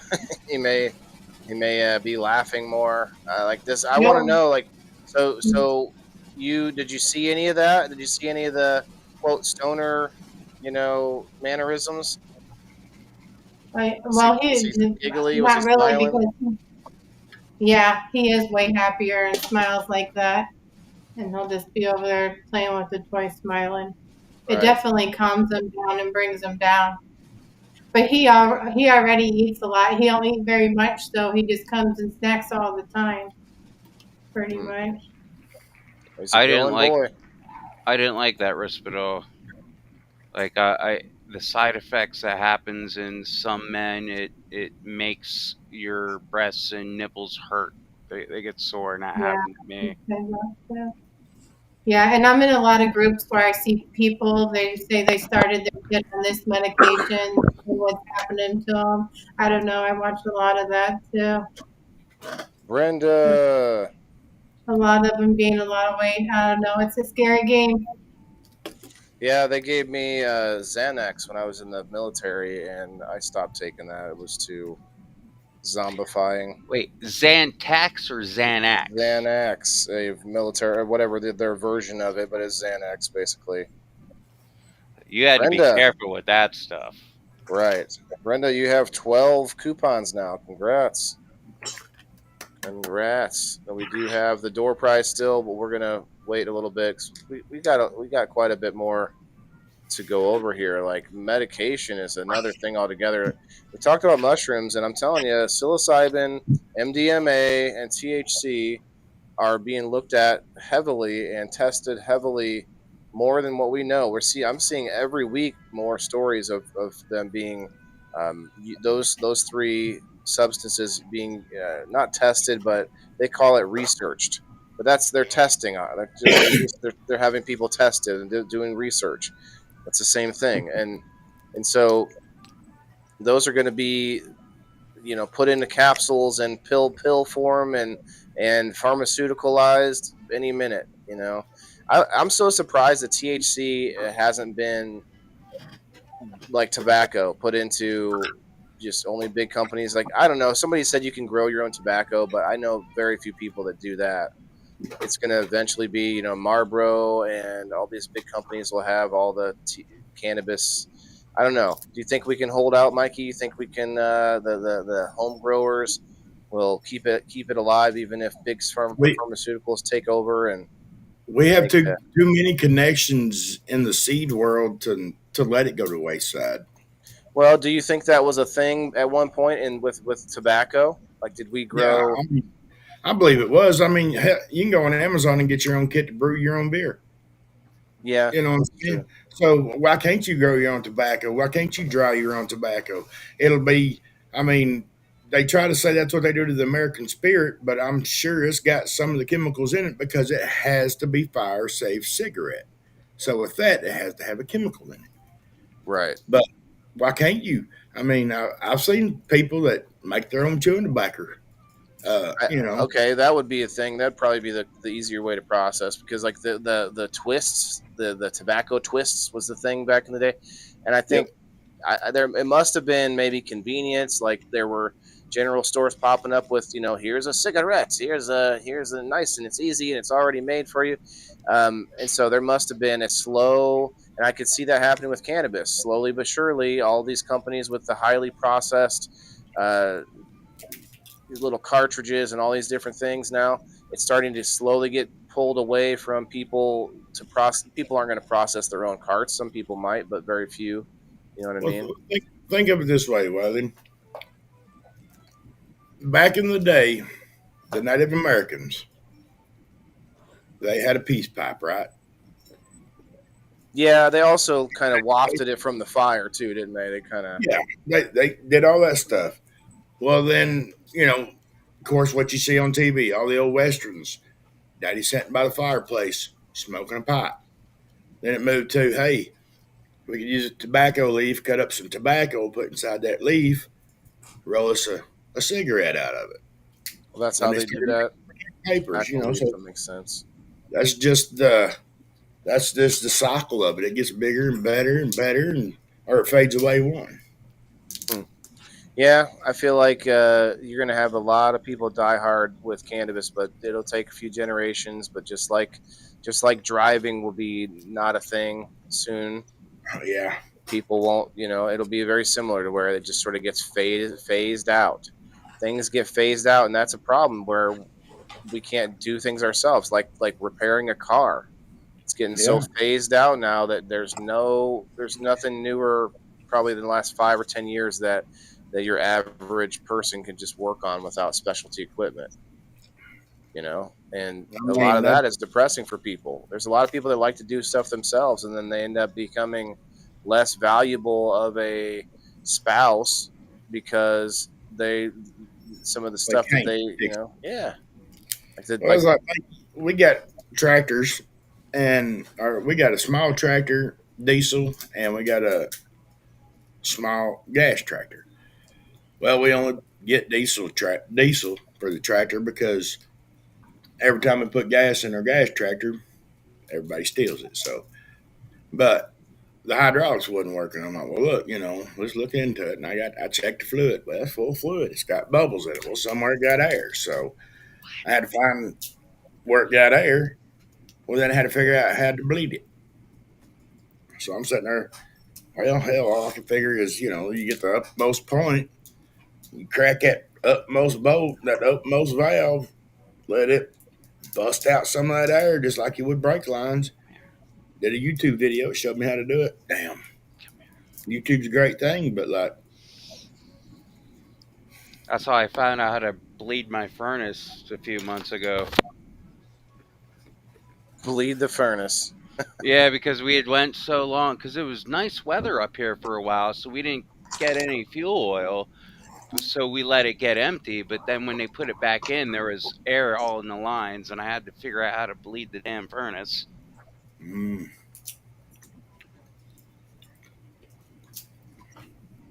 I'll show you guys something that's been giving me anxiety. This here is my product label. What do you guys think?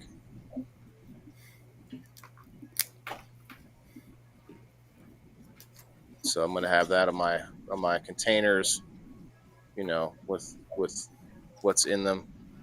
This is my new Maccabees Live Market logo.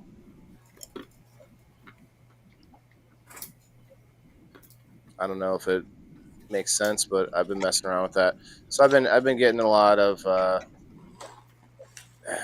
don't know, conflicting feelings trying to get this done, because it is like, how do I put this? It's like it's the last step to actually doing the thing.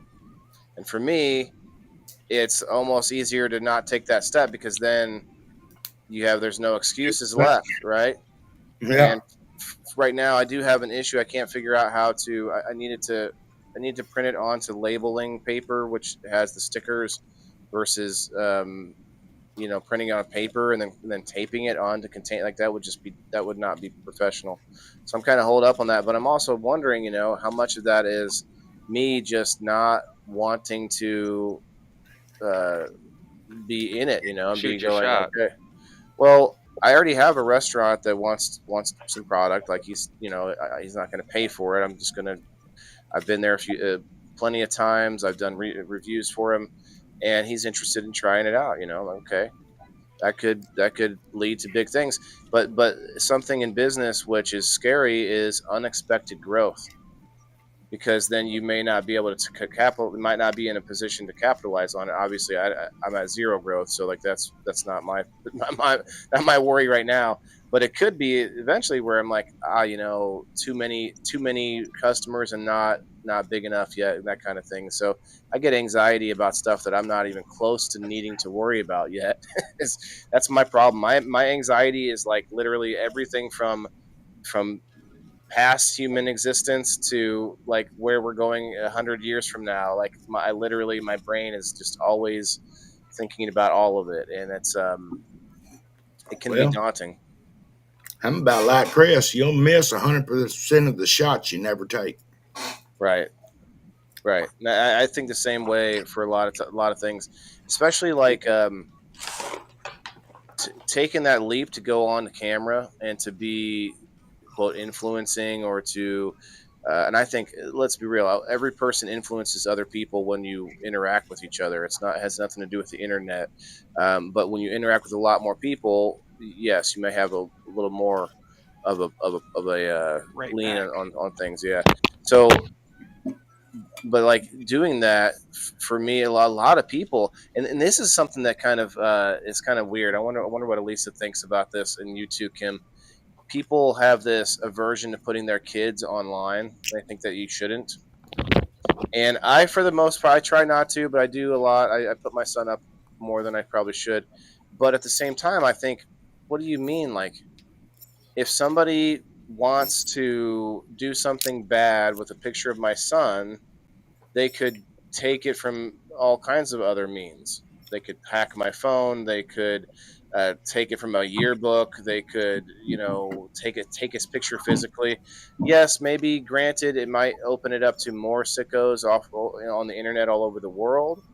But if they really wanted to, I mean, like, our kids are out there. Like, we can't. It's hard to hide our kids from the internet, as they get older. I don't know. What do you ladies think? It tends to be ladies that think that you shouldn't be, because they're taking your picture now, and they can take your kid's picture, and they can create AI pornography out of it. And so people are very scared about that. And it's like, well, I guess, but like, honestly, I don't know how you're going to fight it. It's kind of like fighting your kid getting on the internet. Some people have very strict rules for that until the kids are older, but look at us adults on the internet. Do we really think saving the kid until later is gonna save them? Because as soon as we get into it, we're still melted. Anyway, I'm rambling, but what do you think, Kim? Kid on the internet or no? I'm very careful about what I post with my grandkids. I'm cautious anyway. Like when I was raising my son, like I was very protective of a lot of stuff with him. So So if there's any picture at all, even one, that's enough for someone to do a bad thing. So how do we shield them from ever getting their picture taken? Like, you don't, but you have control over what you put out there too. yeah, but you're not the only one that may take a picture with your kid in it. That's the problem. Like, you go to public events or school events, you might your kid's in the background with another kid, or your kid's friend wants to take a picture with them, and then their parent puts them up. Like, I don't know. I'm being DeVille's advocate. Go ahead, Mikey. I heard the latest thing now is people is buying these old office copiers because they have a hard drive on them. It has a scan of every document ever scanned on that copier. Imagine going to Walmart, printing your kids' picture off your phone from that little machine. They Right. sell that online, and they got millions of images. Hmm. Something like That's that true. could happen.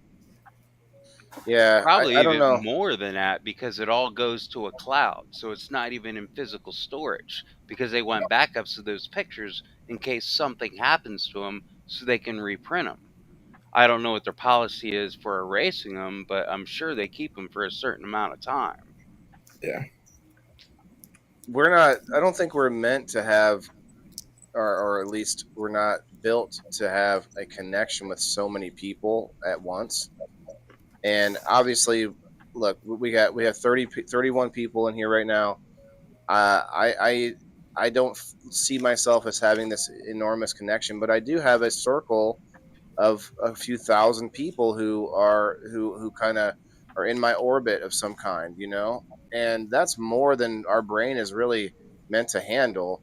And we talk about kids and their mental health getting online, and the bullying, and the fact that kids, like, it doesn't shut off. They go home and it's still there, it's on their phone or whatever, and the other kids making fun of them or whatever that is. It just doesn't go away. And it used to be you could leave school, go home, you can get away from it for a little while. So people talk about how kids, are getting it rough with this internet thing. And Diane brings it up. She says there's too many pedos online for kids to be online.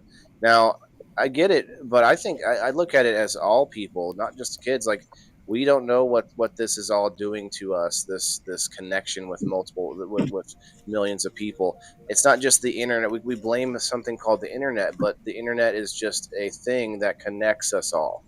And yes, there's a lot of fake people on the internet. There's a lot of bots. Mike, you ever heard of the fake or the dead internet theory? Huh. Most of what you see on the internet is fake or is botted, or like like that's what they say. Like, most of the people you interact with online are fake. But we know that's not necessarily true just by making real connections with one another. But we think, but damn, if Facebook doesn't make you feel that way when you're like, what? Thousands of friends and only two people saw this, like, or this or that. Like, that doesn't seem right. And yeah, okay, you can say that's silly. Don't worry about how many likes you get. But it's not about worrying about the likes. It's about going, I thought I was connected with some more people here. What's going on? And they clearly put like limiters and governors on it, which gives us that puts us through a lot of mental loops too. When you're going, I see people every day on Facebook. I can't do this anymore. I'm not going to be able to go through this anymore. I can't, like, different variations of that, and you feel sorry for those people, and it's not easy to figure out a way to help them. You can't just say, hey, I saw you were hurting, but you know what, a lot of people post that shit for attention too. I can tell you this, most people actually thinking about suicide are probably not going to post about it. I'm just saying. Yeah. I can tell you this, guys, years ago, I don't know how many years ago, it wasn't that long ago, maybe 10 years at most, I posted something like goodbye, I don't think I said goodbye cruel world, but my brother commented quit joking or some bullshit. Never hit me up or anything. I wasn't joking. I didn't do anything. I didn't attempt anything, but I was at a really low for me to post that, right? And I don't know. I was seeking attention. I was seeking something, right? And my brother just like, fuck off, because he thought I was joking. And I saw someone else post something recently. A friend of mine posted, check, if you think a friend's not doing well, check on them or whatever. I said, no, check on them anyway. It's not the ones that look like they're not doing so well that are the ones you got to worry about. It's the ones that are going out of their way to put on a good face and right. And it's not about putting on, okay, so there's different good faces. Like one way is like, look at me, look how well I'm doing, look how much progress I'm making, that kind of good face. What I'm talking about is the one that says, look how happy I am and content with my life. Look how content with everything. Oh, everything's hunky dory. And that person might be a content person, but that's typically what you see in somebody who doesn't want to worry their family and friends, but are going through something dark, and let's just to bring it up, of course, we not the only person this month even, but a lot of people watching this right now know about Eric E. Freezy, Eric Carlson, and he there was like literally 2 days or 1 day between him and another person I went to high school with committing suicide. And, or at least, I mean, I don't know, I wasn't there. That's what people say on the internet, who knows?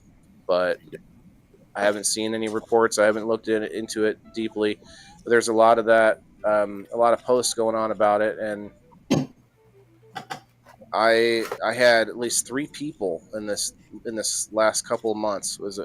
It might have been more than a month or two, but another person I was kind of related to committed suicide just a couple months ago or a month ago, and I hadn't heard much from any of the 3 people. I had not heard anyone. I hadn't heard them posting or see them posting anything like "woe is me." It wasn't any of that. It was just like this sudden thing, and I tell you what, man, I'm starting to believe it more and more. But people are saying that our magnetic poles are shifting a little bit, and whether or not you think it's some big catastrophic thing or not, the magnetosphere moving a little bit is enough to throw a lot of people's brains out of whack and be kind of doing wacky things.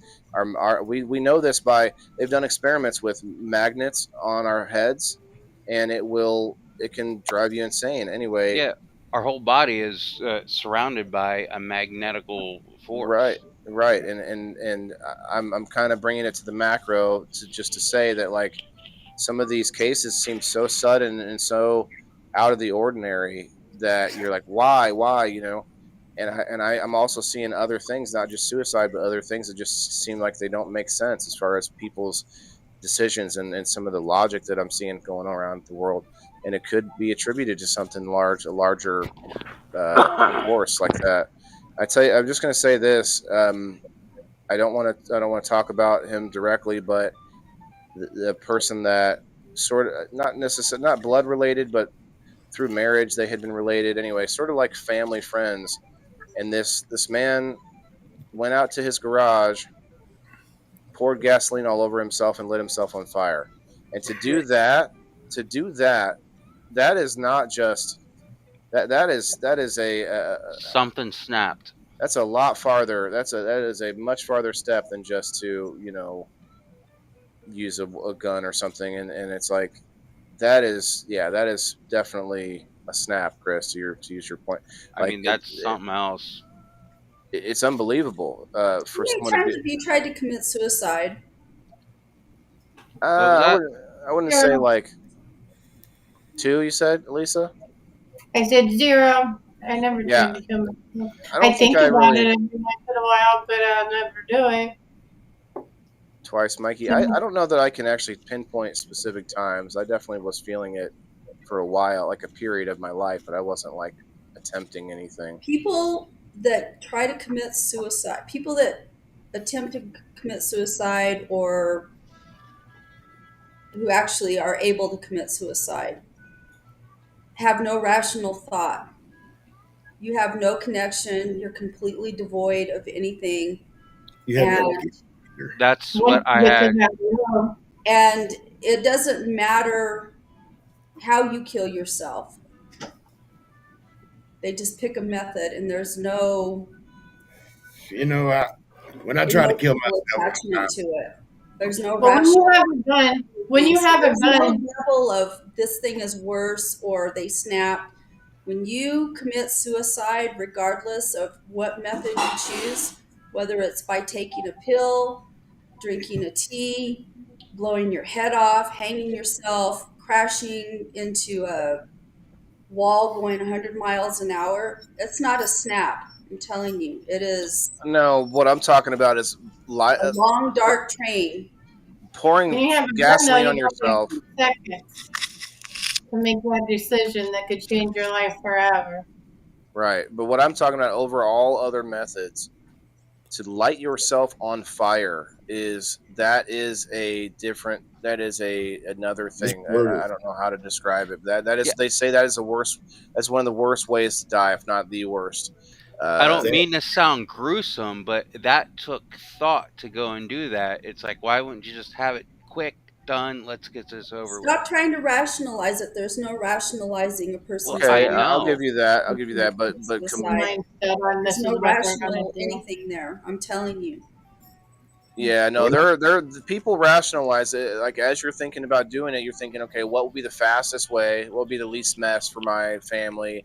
This and that. But like those thoughts don't connect to combustion. Go ahead, Mikey. Sorry.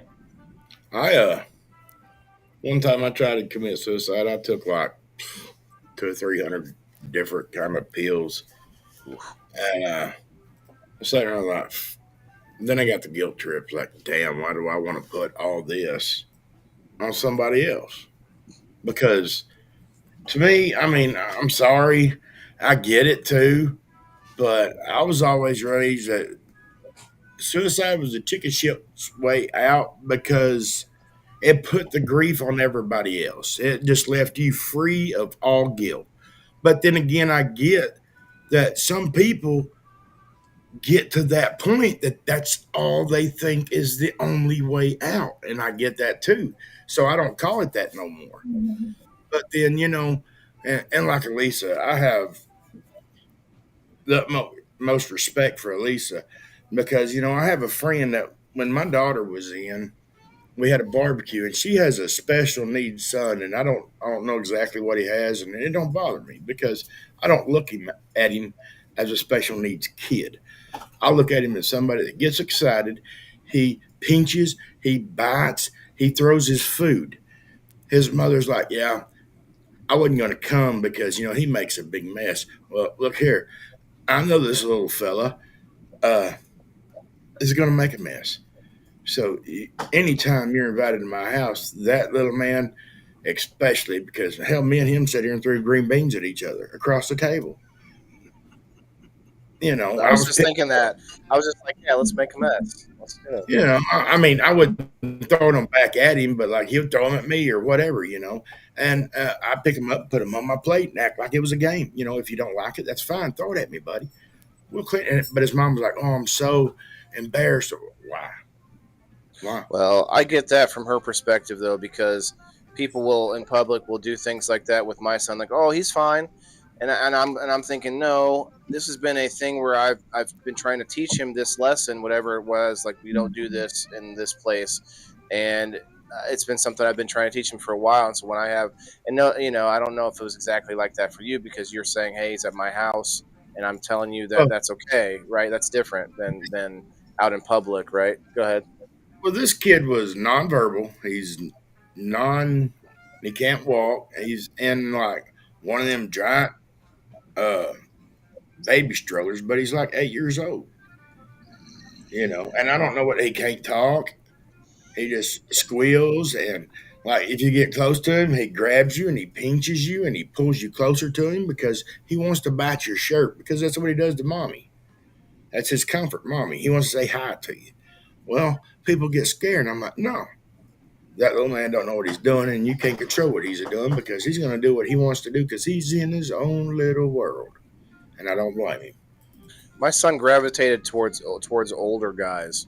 There's something about like an old man at the like cookout or whatever that he would just for some reason gravitate to. There's a couple of them, but there's one older guy that just kind of would walk around with him real quiet like, and they would just kind of look around at the trees and just kind of it's just a thing that he kind of connected with when he was younger. Now he My doesn't. son loves younger kids, and when we were at the water park this one time, he kept trying to hug this little kid. I'm like, no, leave him alone, leave him alone. His mom's like, it's okay, he just wants to be his friend. I'm like, no, really, it's not okay. Leave him alone, Dylan, because he gets OCD about it, and he just won't leave him alone. And like Elmira with a new pet. You remember yeah, that? Like, I like, love we had you a and I'll friend squeeze you who- and hug you. Okay, let me pull this wheel up. I don't want to make anyone wait that's still waiting over there, but we definitely. I don't mind continuing the conversation for sure. Oh, Go ahead, Whaler, Chris. how many Farkle dice do you need? You gotta have 6, but I only Six? really need one. If you can get one that's the size that I'm the other. Are you wanting to get the plastic or the 3D printed ones? Yeah, the rosin ones. I contacted my friend. He said just let him know about the size, and I'll go get them in. I said I want awesome colors. Well, that's the thing though. You got to be careful. You want solid colors because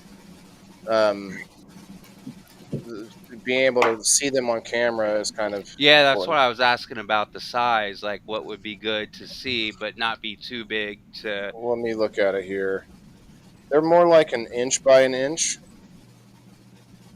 maybe 2 inches. I need a measuring device. Elisa, real quick, can I ask you a question? Huh.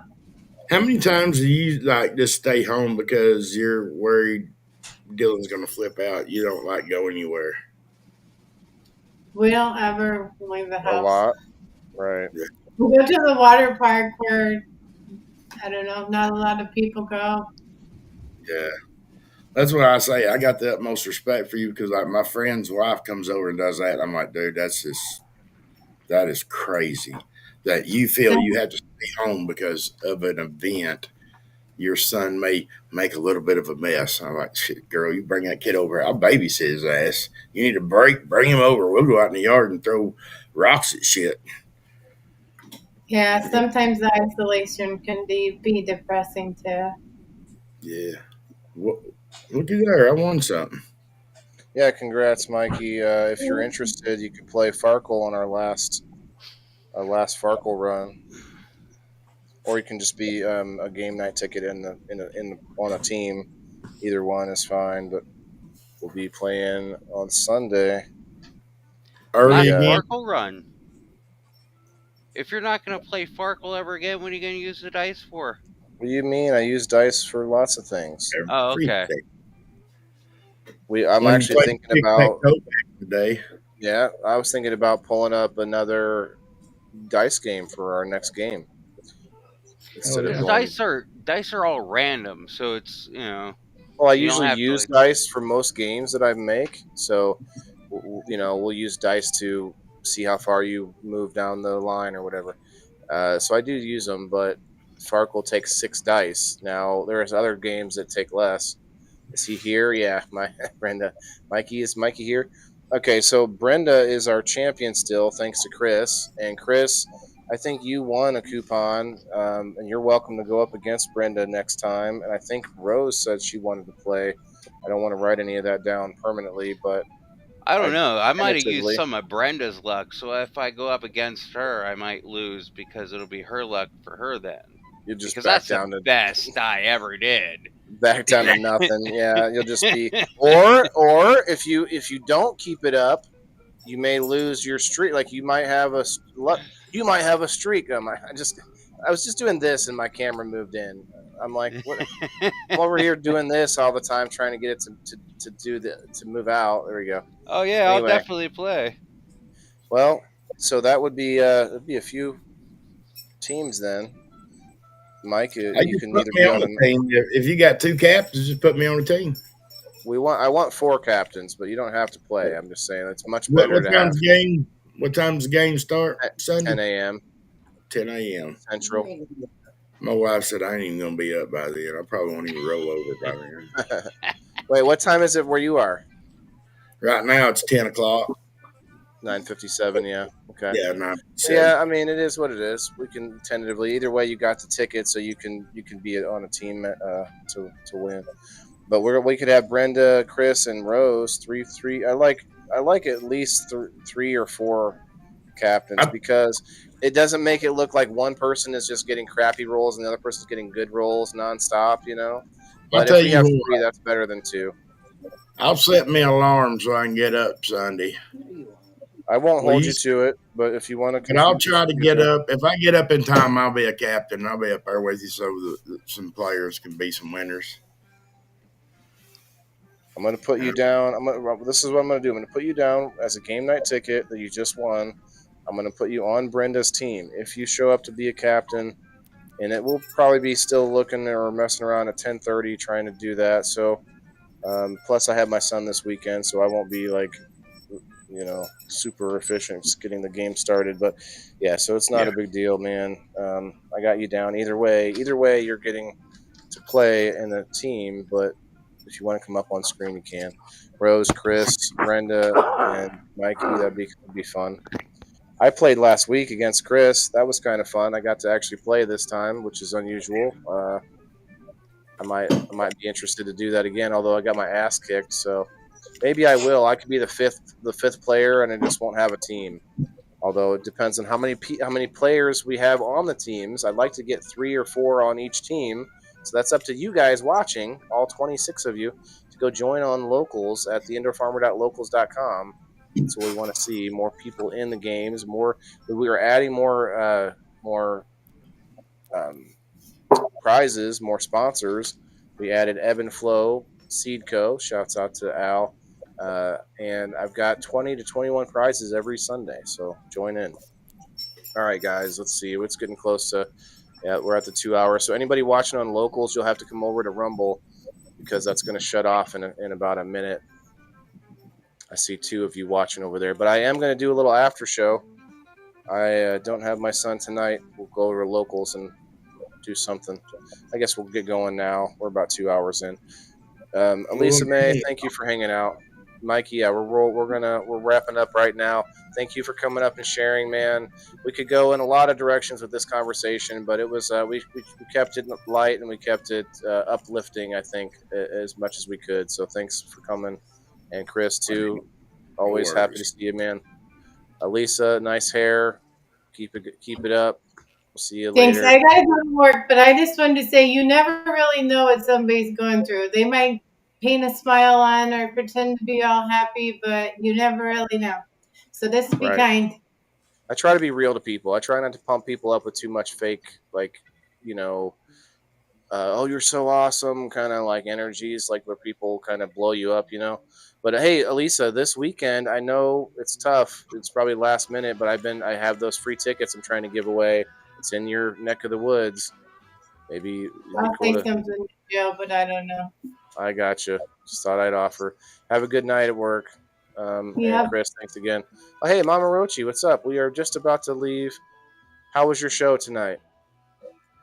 Oh, Kim's gone. I haven't. Kim was. I was gonna say goodbye to Kim too. I hope she wasn't.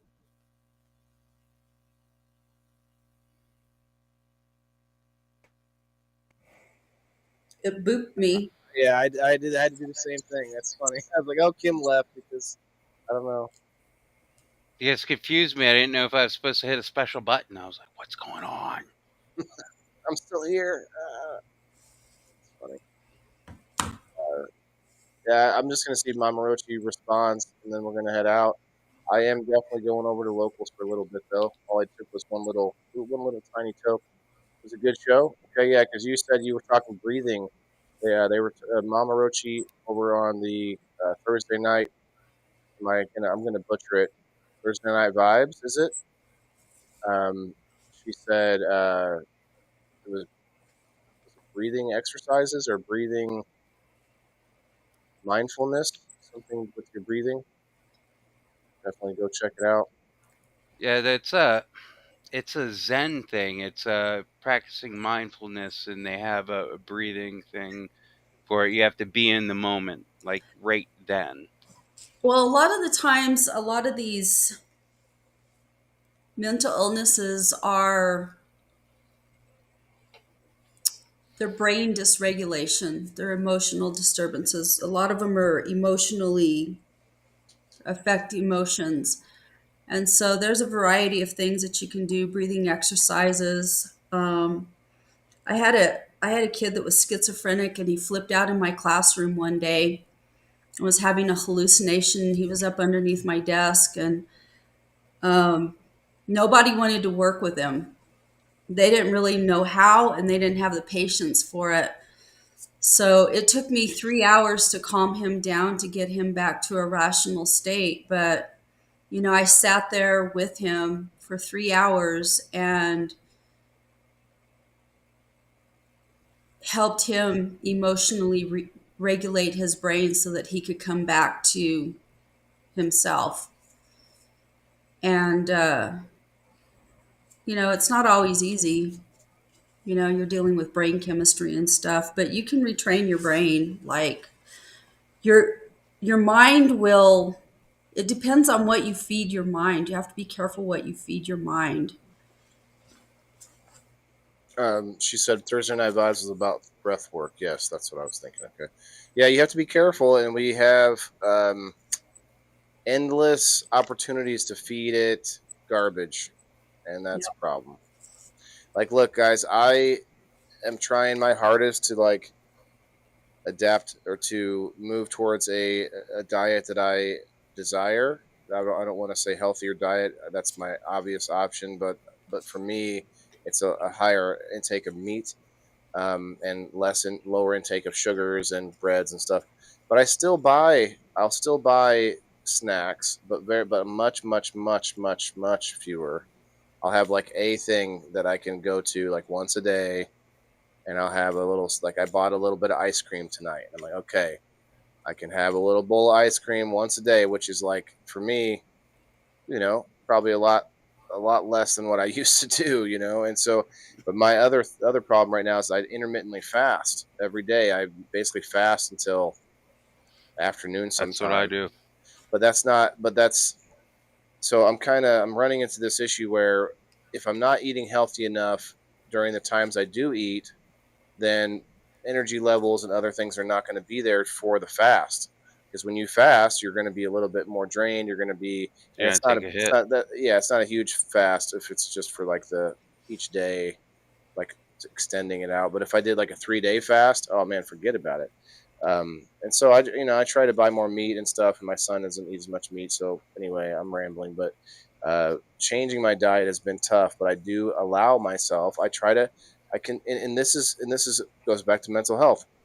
It can be so much more mentally daunting to say cut something cold turkey or to just go straight to like eating cardboard and rice patties or whatever, and that's it because you think you're going to save calories and you're going to be healthy, you're going to lose weight, all this stuff, but you're going to be miserable. So I'm like, okay, let's take, Got to work baby mental health in steps. there. Yeah, baby steps. Like give yourself that break. Give yourself a little extra time to get ready in the morning if you're somebody who's, hard to get going or difficult to get motivated, stuff like that, man. I say do it. Give yourself that extra time.